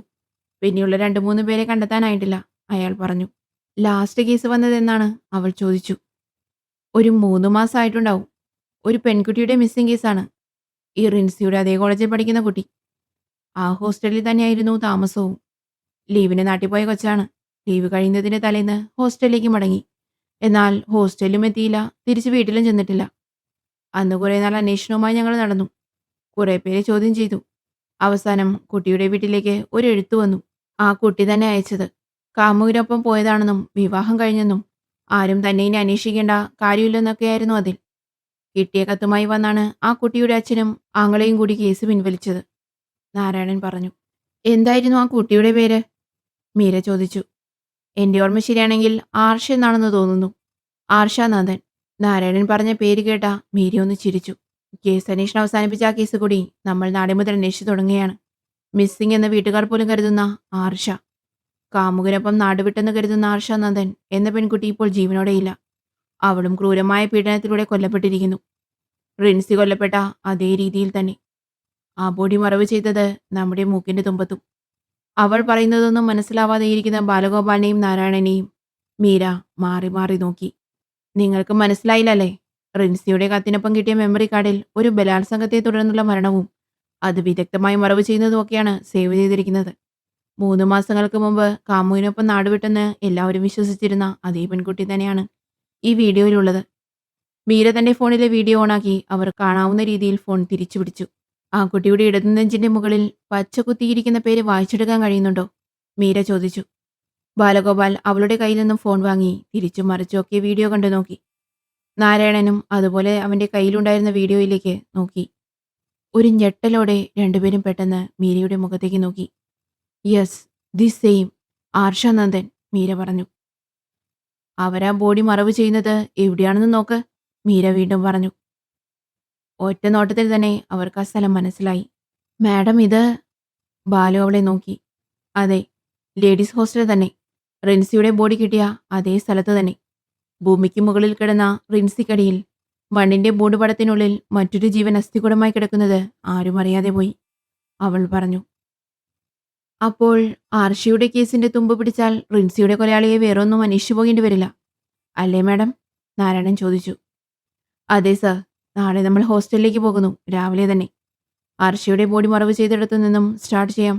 ബാക്കിയൊക്കെ ഒരു ലിങ്കായി വന്നു ചേരുന്നത് നമുക്ക് വഴിയെ കാണാം. മീര പറഞ്ഞത് ശരിവെച്ചുകൊണ്ട് അവർ എഴുന്നേറ്റു. അവർ യാത്ര പറഞ്ഞിറങ്ങാൻ തുടങ്ങുമ്പോൾ മീരയുടെ ഫോൺ ബെല്ലടിച്ചു. അതിലൂടെ പറഞ്ഞ കാര്യങ്ങൾ കേട്ടതും ഒരു ഞെട്ടലോടെ മീര രണ്ടുപേരെയും നോക്കി. വാട്ട്? ഡിയർ ഫ്രണ്ട്സ്, ഈ കഥയുടെ നെക്സ്റ്റ് പാർട്ട് അടുത്ത ദിവസം വരുന്നതായിരിക്കും. കഥ നിങ്ങൾക്ക് ഇഷ്ടമാകുന്നുണ്ടെങ്കിൽ ചാനൽ ഒന്ന് സബ്സ്ക്രൈബ് ചെയ്യണേ. കൂടെ ഒരു ലൈക്കും കൂടി.